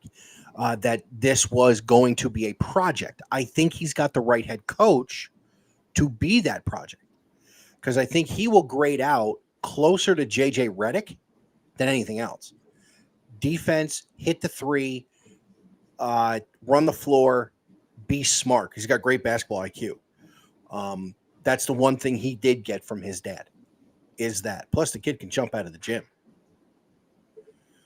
But yeah, my cousin Eric was throwing up there. He's like, "Oh, everybody wants to watch a kid from the Lakers." I said, "No, I want to watch both the kids from the Lakers because that Dalton Connect kid's going to be a problem." Yeah, everyone's tuning in for Bronny, but they need to be tuning in for Dalton Connect.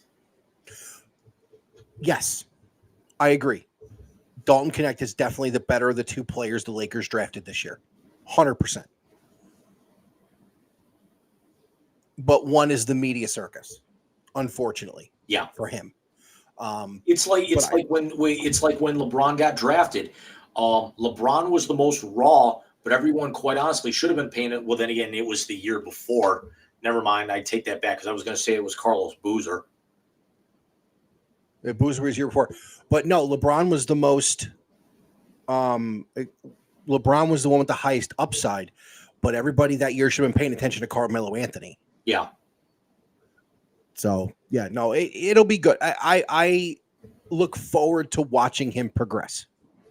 Honestly, I do. That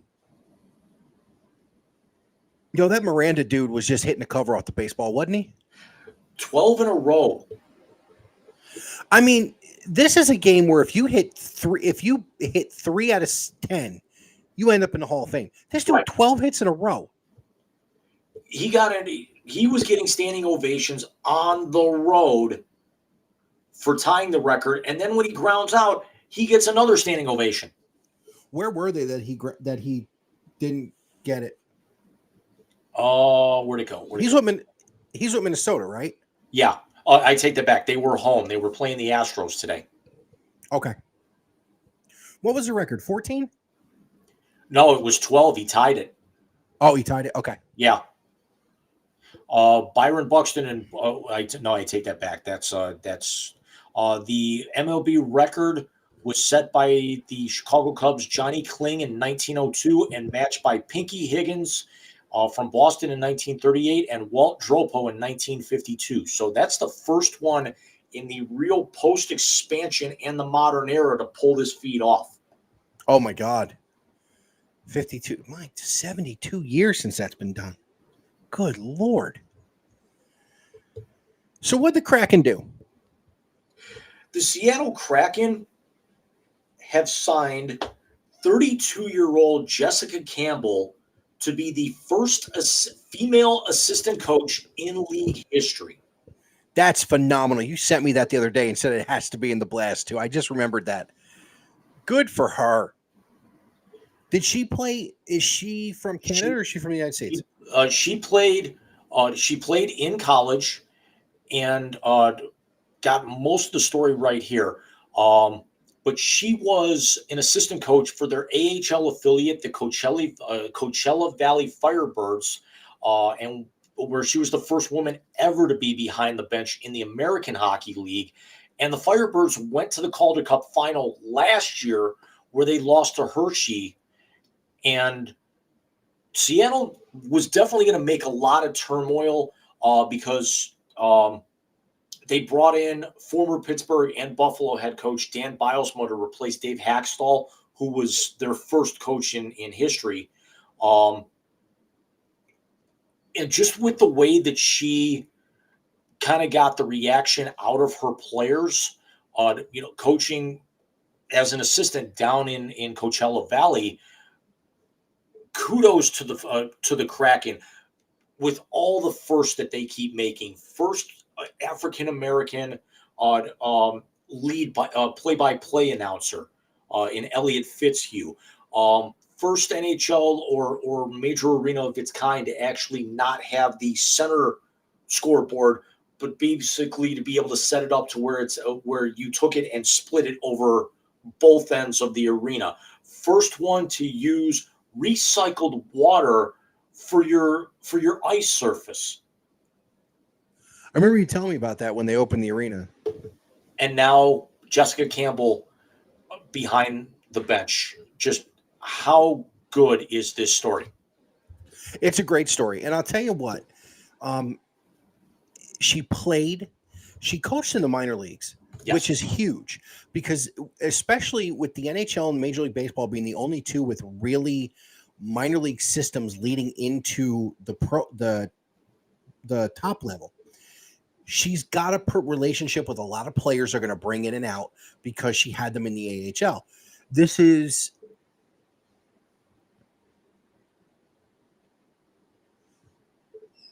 Could you see someone hiring a female to be the head coach at some point in time? I doubt it. Unfortunately, I think it's just going to be with the speed of the game and the skill set, and I mean, it's got to be made. It's let's just call it what it is. Very attractive young woman as well. So so it's a few extra eyes on the Kraken. Still trying to be more progressive, and this is one thing that they're not going to be able to win here because regardless of what side of the argument that you're on, because you're going to have a lot of people saying it's great, but she's never going to get the top boss. And then there's going to be all of these other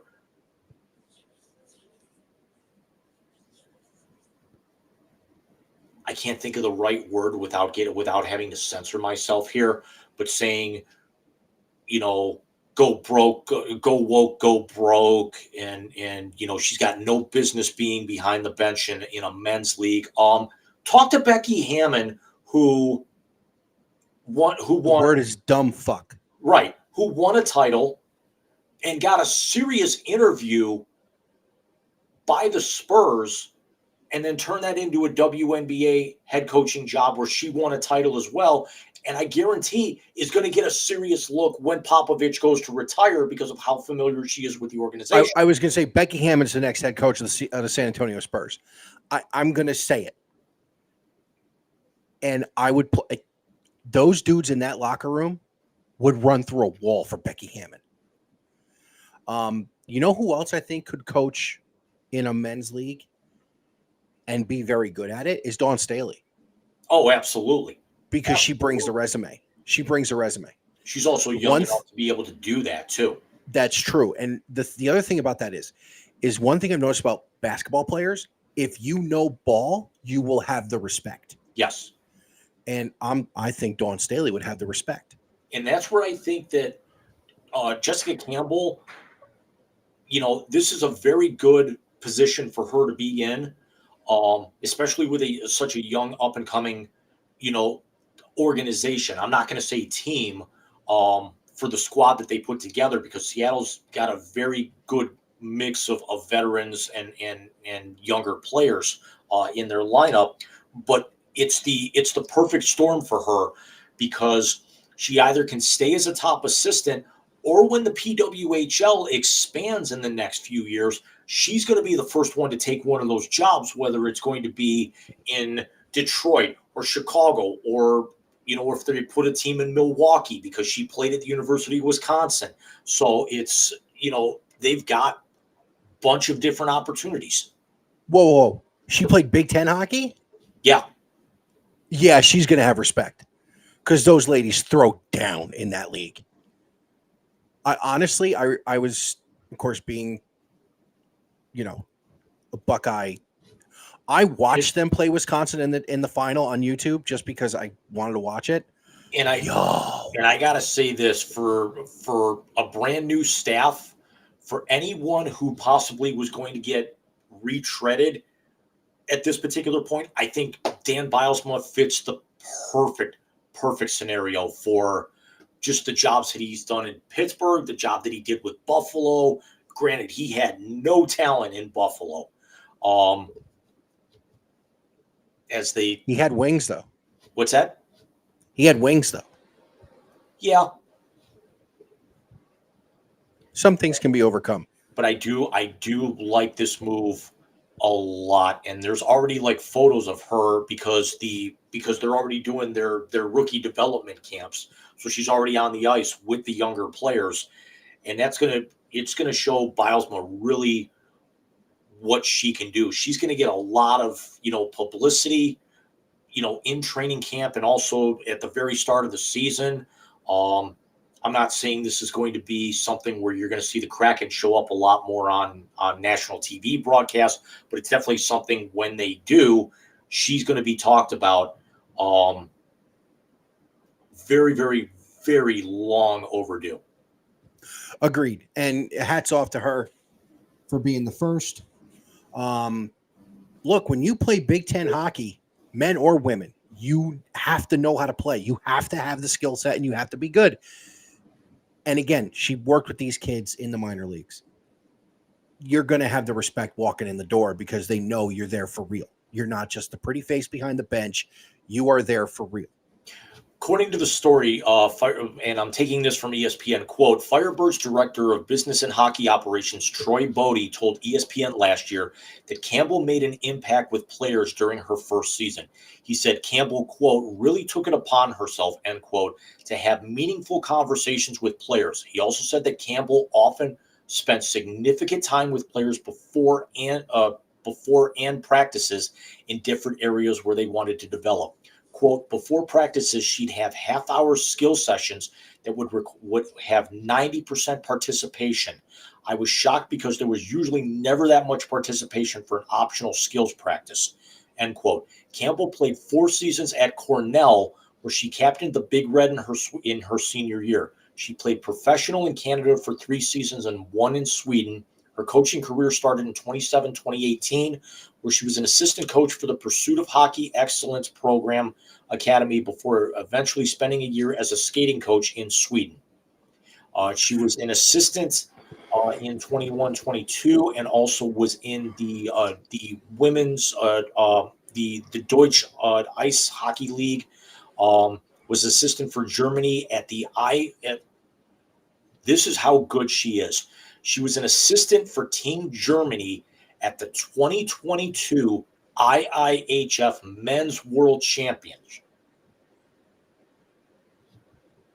Yeah, you got to bring it. And Cornell, you got to bring it too. She became the first woman on a coaching staff of a men's national team. Yeah, no, she's got the resume. She's got the resume. Good for her. There's part of me that would that because this I'm definitely going to be blogging about this in the next couple of days on the Sports Note once I actually get all of my graphics completed and everything. But it's in the pipe. I'm already starting to work on notes. There's part of me that would love to see her stay under Bilesma's staff, but I got to think what would she her heading up a PWHL bench is very, very appealing when they start expanding in the next 2 to 3 years. Oh, agreed. Absolutely. So from one feel-good story to another, and that is that first one on there, and that is having to do with my New York Mets, and it's something I let Jim know about today, and that's Eric Orsi, a 5th-round pick from 2020, was called up today from Syracuse, where he's had a good year so far, 3-0. ERA a shade over 3. A 1.33 whip in 30-some-odd innings out of the bullpen, and the Mets need all the help they can get. But the reason that this is a feel-good story is Eric Orsi is a 2-time cancer survivor while in the Mets system. So being the son of a survivor, this hit me pretty good. He did not pitch today. Hopefully I'll get to see him in a game tomorrow. But, Jim, I got to tell you, in the sports world, the feel-good stories recently have been father and son playing together. Of course, we have what the Kraken have done with their assistant coaching staff, what Caitlin Clark in the first rookie triple-double have brought to the WNBA. This one here, someone surviving something that has really touched everybody's life to make it to the big leagues, that one really warmed my heart a little bit, which is why I brought it up to you earlier. It was testicular. Mets notwithstanding. It was testicular and throat, right? I believe so. I know one of them was testicular. I can't remember what the other one was. I'm going to look right now.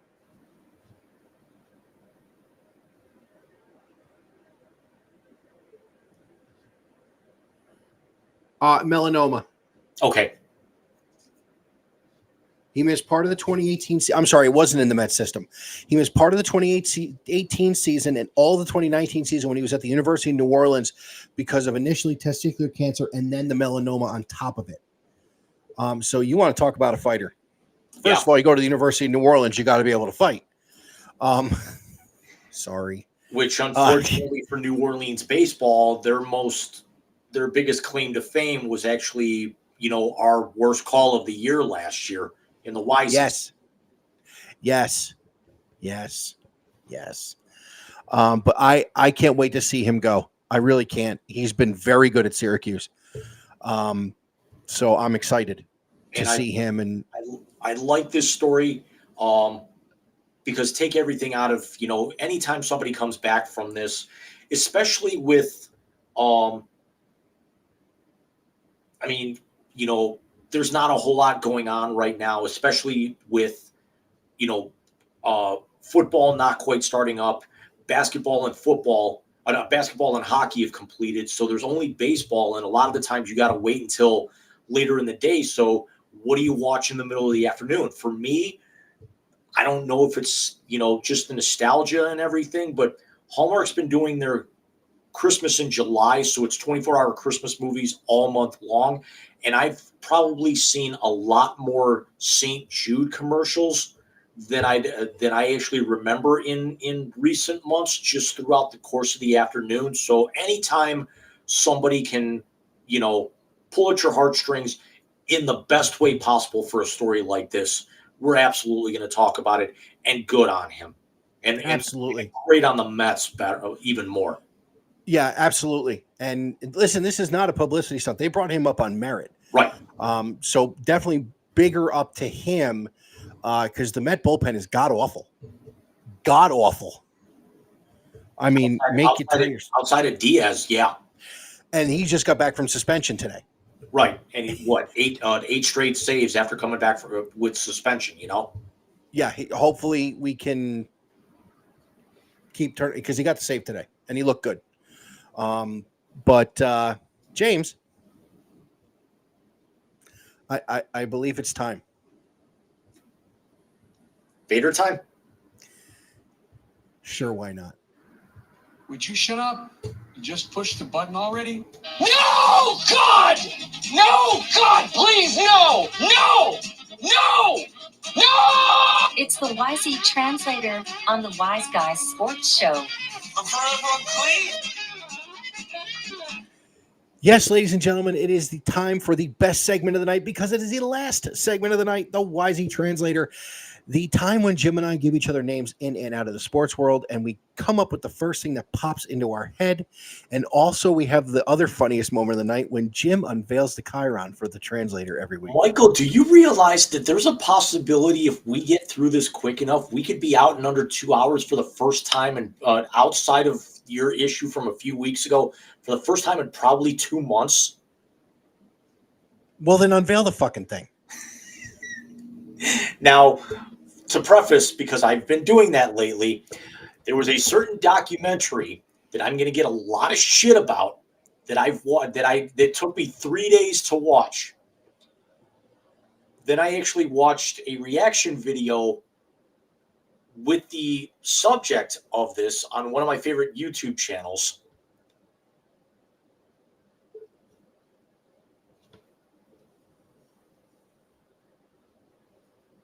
What the fuck? At the risk of copyright. Look at this Poyo rip. Is this Bauer? No, that's Nickelback. Oh, Jesus Christ. Look at this. Oh, God. Now I just sang it to myself in my head. You asshole. Because they actually went on the React channel and they were talking about the memes. Chad's ramen haircut. And look at this graph. My personal favorite is that was a filter on Snapchat where Chad's holding the picture and you go in the picture there. Yep. I sent that one to Caitlin. She just sends back this. I've seen them twice. They are probably next to Lacuna Coil, my favorite band. I will eat that. Got a Laguna Coil reference tonight. My favorite. I've met them twice. Have you really? Yeah. I've seen Nickelback, and ironically enough, I've seen Nickelback twice in two of the worst arenas you could ever think of for seeing them. I saw them in John Carroll's Auditorium, and I saw them at the Jar in Akron, which has got the worst acoustics of any building I've ever seen. The Jar is horrific. But wait, they played John Carroll? They were doing it. They had released Silver Side Up. So we're talking 0304, and I'm working the paper at Cleveland State, and we actually got press passes for there. We just couldn't actually get backstage to meet them. And they were doing like something with MTV where they were taking mega bands and putting them in like small college arenas. Oh, I remember that. Okay. Now I remember. That makes sense. So, James, we're going to go a little off the cuff tonight. And we referenced watching a video before the show. So, James, your first name in the Wisely Translator is John Cena.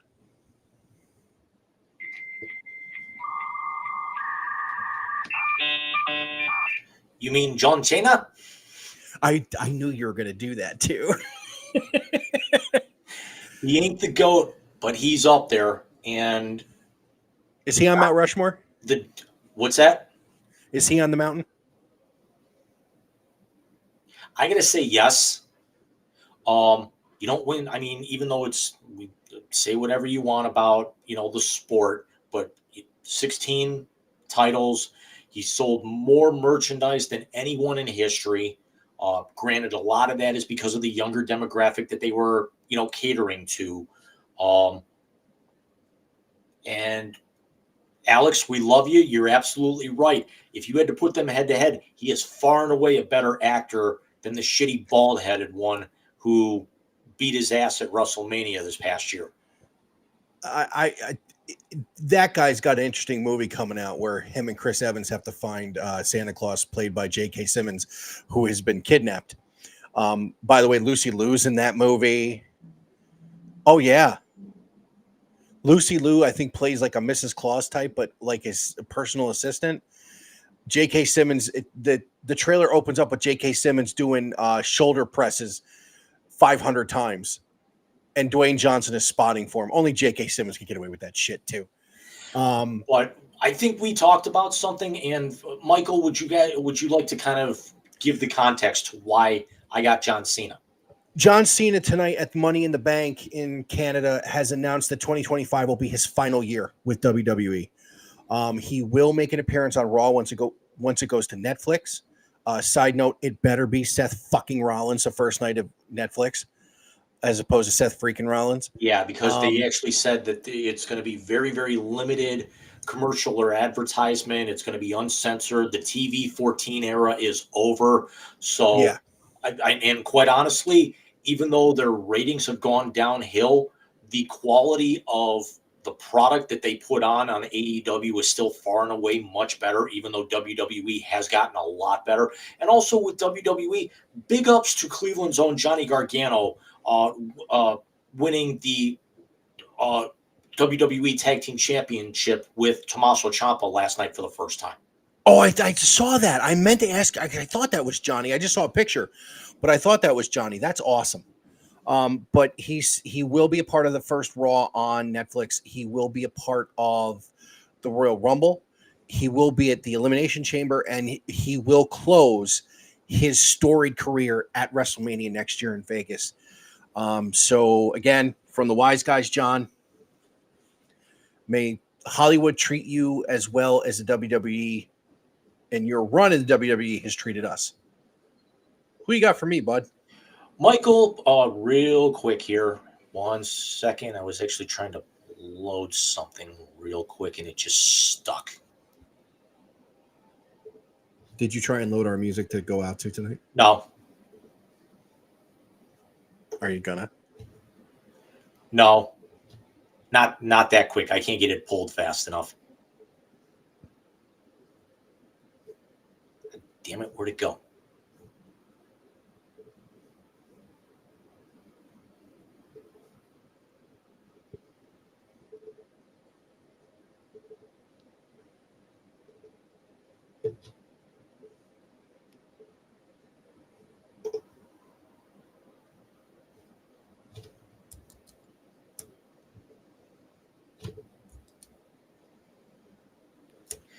There we go.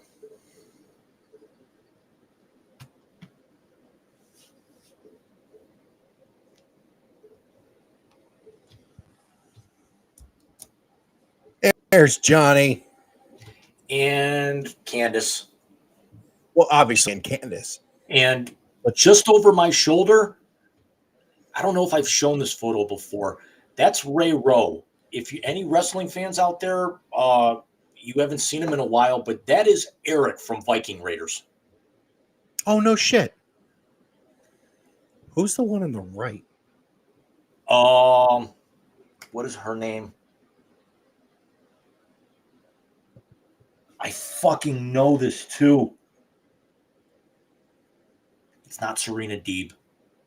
It's Sounds like a porn star name. no, Serena Deeb is like the best women's technical wrestler I've seen in 20 years. Oh God, this is gonna kill me now.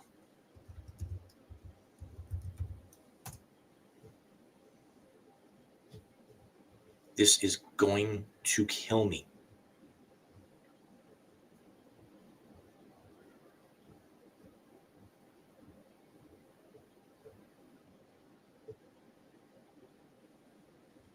Because she wrestled in AIW for such a long time.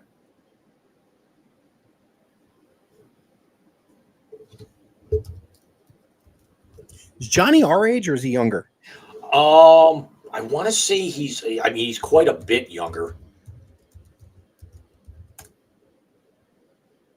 He's 36. You with your Hayabusa fight team on shirt on there. Yep.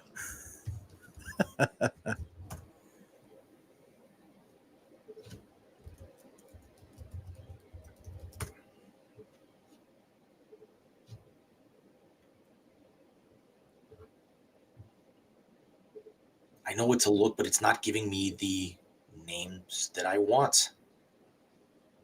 Veda Scott. That was it. Hello.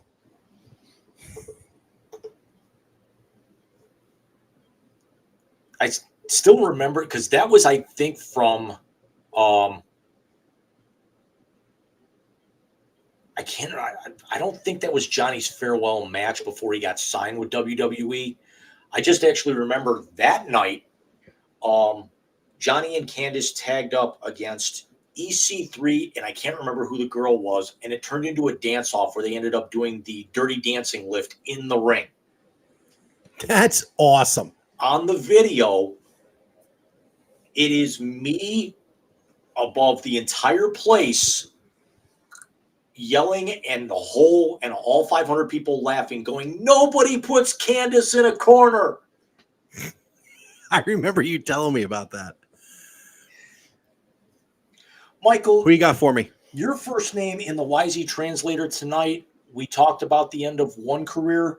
We've actually saw earlier today, very early today, the end of another one. Andy Murray.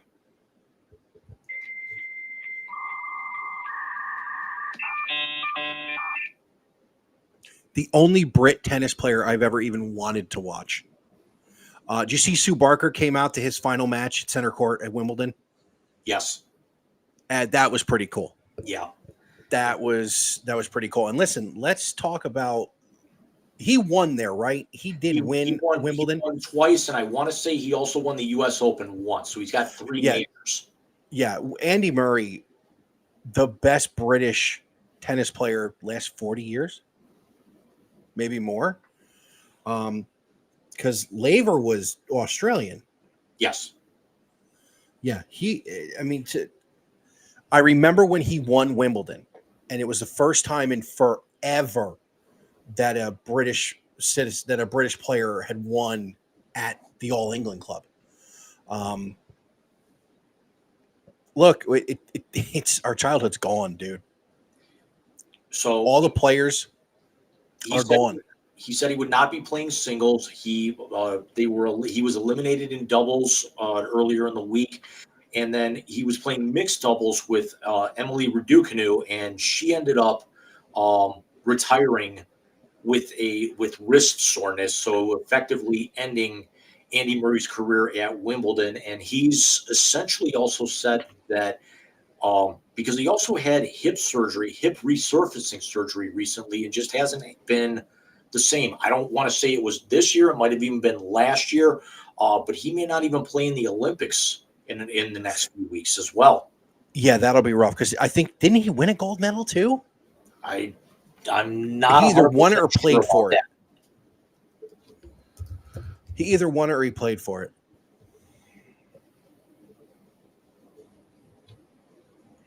Yeah, he's got two of them. He was Nice. a 4-time finalist in Australia, finalist in 2016 at Roland Garros, 2 wins at All England, and then one in 2012 in New York. Won the Tour Finals in 2016 and won gold in 2012 and 2016. He won in England then. He won in London. Yep. In 2012. That's awesome. Talk about home court advantage. That's awesome. And also won silver in 2012 in mixed doubles after winning gold in men's singles. That's phenomenal. And also was a 2015 champion in the Davis Cup and was a finalist in 2010 in the Hopman Cup. Shows you how long he's been playing. He's got a career winning percentage of 73%, 46 titles, which is 15th in the Open era. Former number 1, currently ranked 129th, and his coach Ivan Lendl. That's bringing some heat. Yeah. That's bringing serious heat. Not to mention, he's also one of, if not the most charitable player on tour. There's a show that used to be on the BBC that I watch clips of. It's called Mock the Week. He was in the audience one night, and they had a shit ton of fun with him. So, Jim, I am going to go another one right up your alley. And your second name in the Wisey Translator is the newest highly paid player in the NBA, Jason Tatum.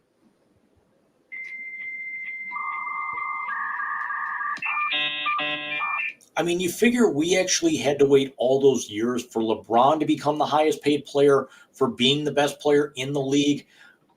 Now it finally works out that the best player in the NBA is the highest paid of all time.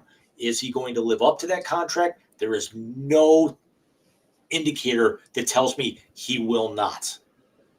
No, I agree with you. Because he's set up. He's getting better.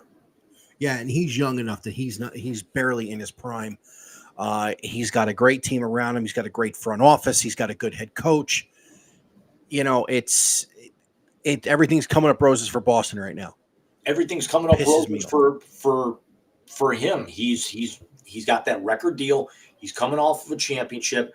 They're poised to build basically a new dynasty. And his childhood best friend just won the Stanley Cup. Oh, that's right. I forgot about that. I felt something looking at me, and I look over, and Luna's behind the TV. It was just, she's like peering around. I'm going, what the fuck is that? 5 nights at Mikey's.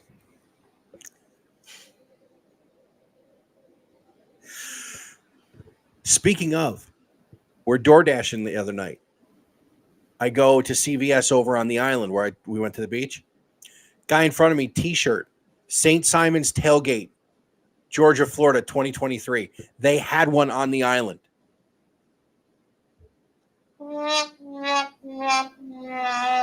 I said to him, I go, sir, where are these parties? He goes, there is a spot on the beach called Frat Beach where they start Thursday night. So we just had to go a little bit further up the coast. Basically. Or walk down to the other end of the beach that we couldn't see. Yes. Frat Beach is the new beach we go to. So just throwing that out there. It's in October again. Yeah, I can't use my soundboard. I have some. Yeah, but this year I might be in St. Louis for my October trip. No, I know. I can't use my soundboard. I have something waiting. Is it going to get played on the air? Yes. Okay. Michael, your second name in the YZ translator, it's in your neck of the woods. It's a little bit of a sore spot for who he actually used to head up, but made a return after a very long absence. Bobby Cox.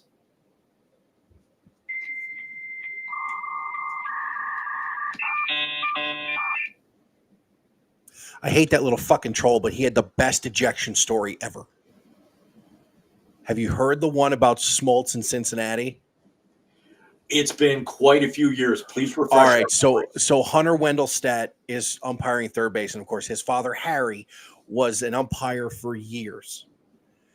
And Smoltz gives up a hit to Brett Boone when Booney was with Cincinnati. Booney goes for 3. Chipper tags him. He's safe. He comes off the bag. Chipper holds a tag. Smoltz comes running in from the pitcher's mound to show Hunter that he held the tag. Hunter steps on Smoltz's foot. He bumps him. Smoltz gets run. Well, here comes Bobby Cox screaming and yelling. And Hunter says he bumped me. And he goes, Hunter, you couldn't make a pimple on your daddy's ass. Chipper puts the glove over his face and is losing his shit. Bobby gets run. In other news, Bobby getting run, water's wet and sky's blue. And Aaron Boone is the biggest bitch in baseball. But Bobby Cox returned to in Atlanta Braves Stadium for the first time in a number of years. Because he's been in ill health. Yeah. Yeah, he had a stroke a few years ago. And got a standing ovation, and deservedly so. And he absolutely should. I mean, you're talking about the most dominant run this side of the Yankees in the mid-50s. Or late 40s into the early 50s. 15 consecutive division titles. Now, yes, one championship, but you ran into another Yankee dynasty. You ran into who else they lose to? They lost to Toronto.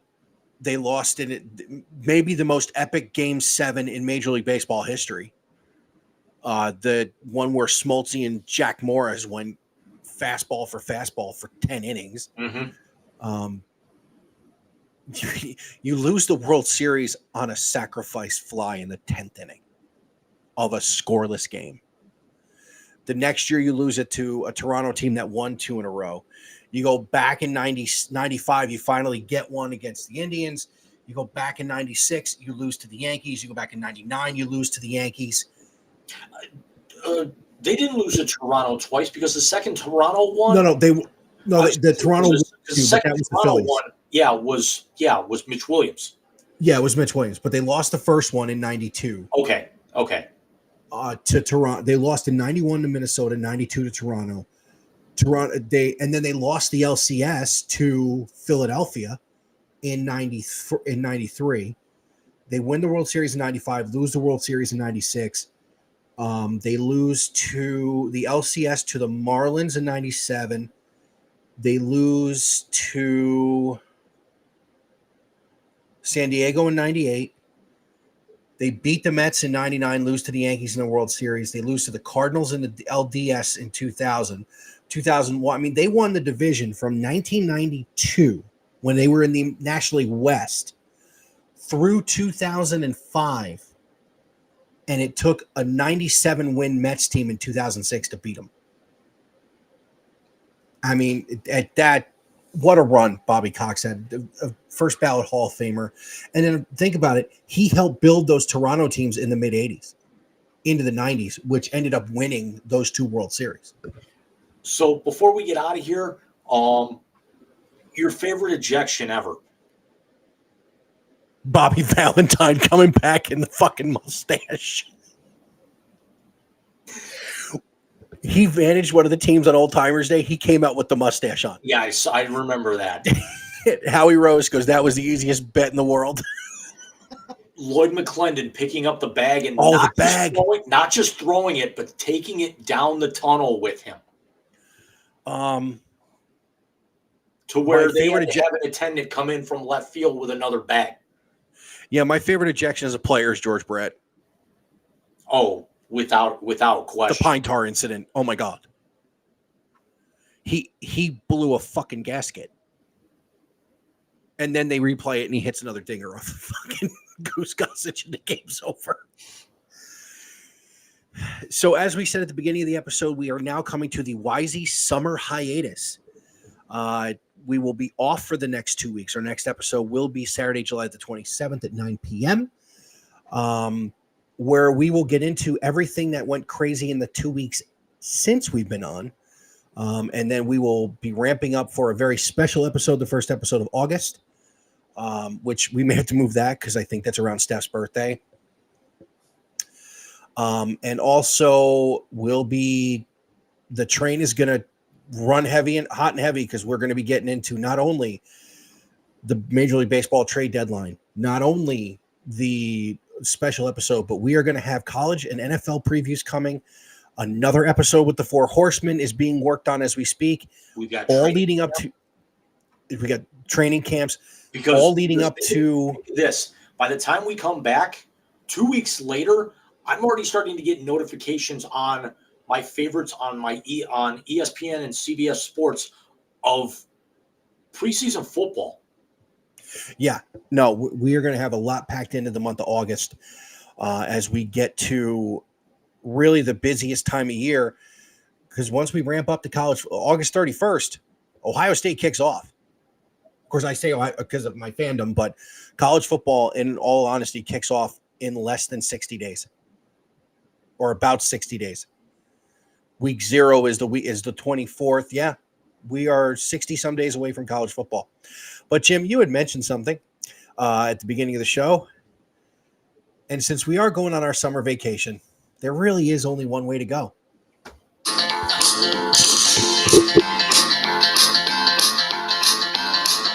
I didn't know this was Lindsey Buckingham.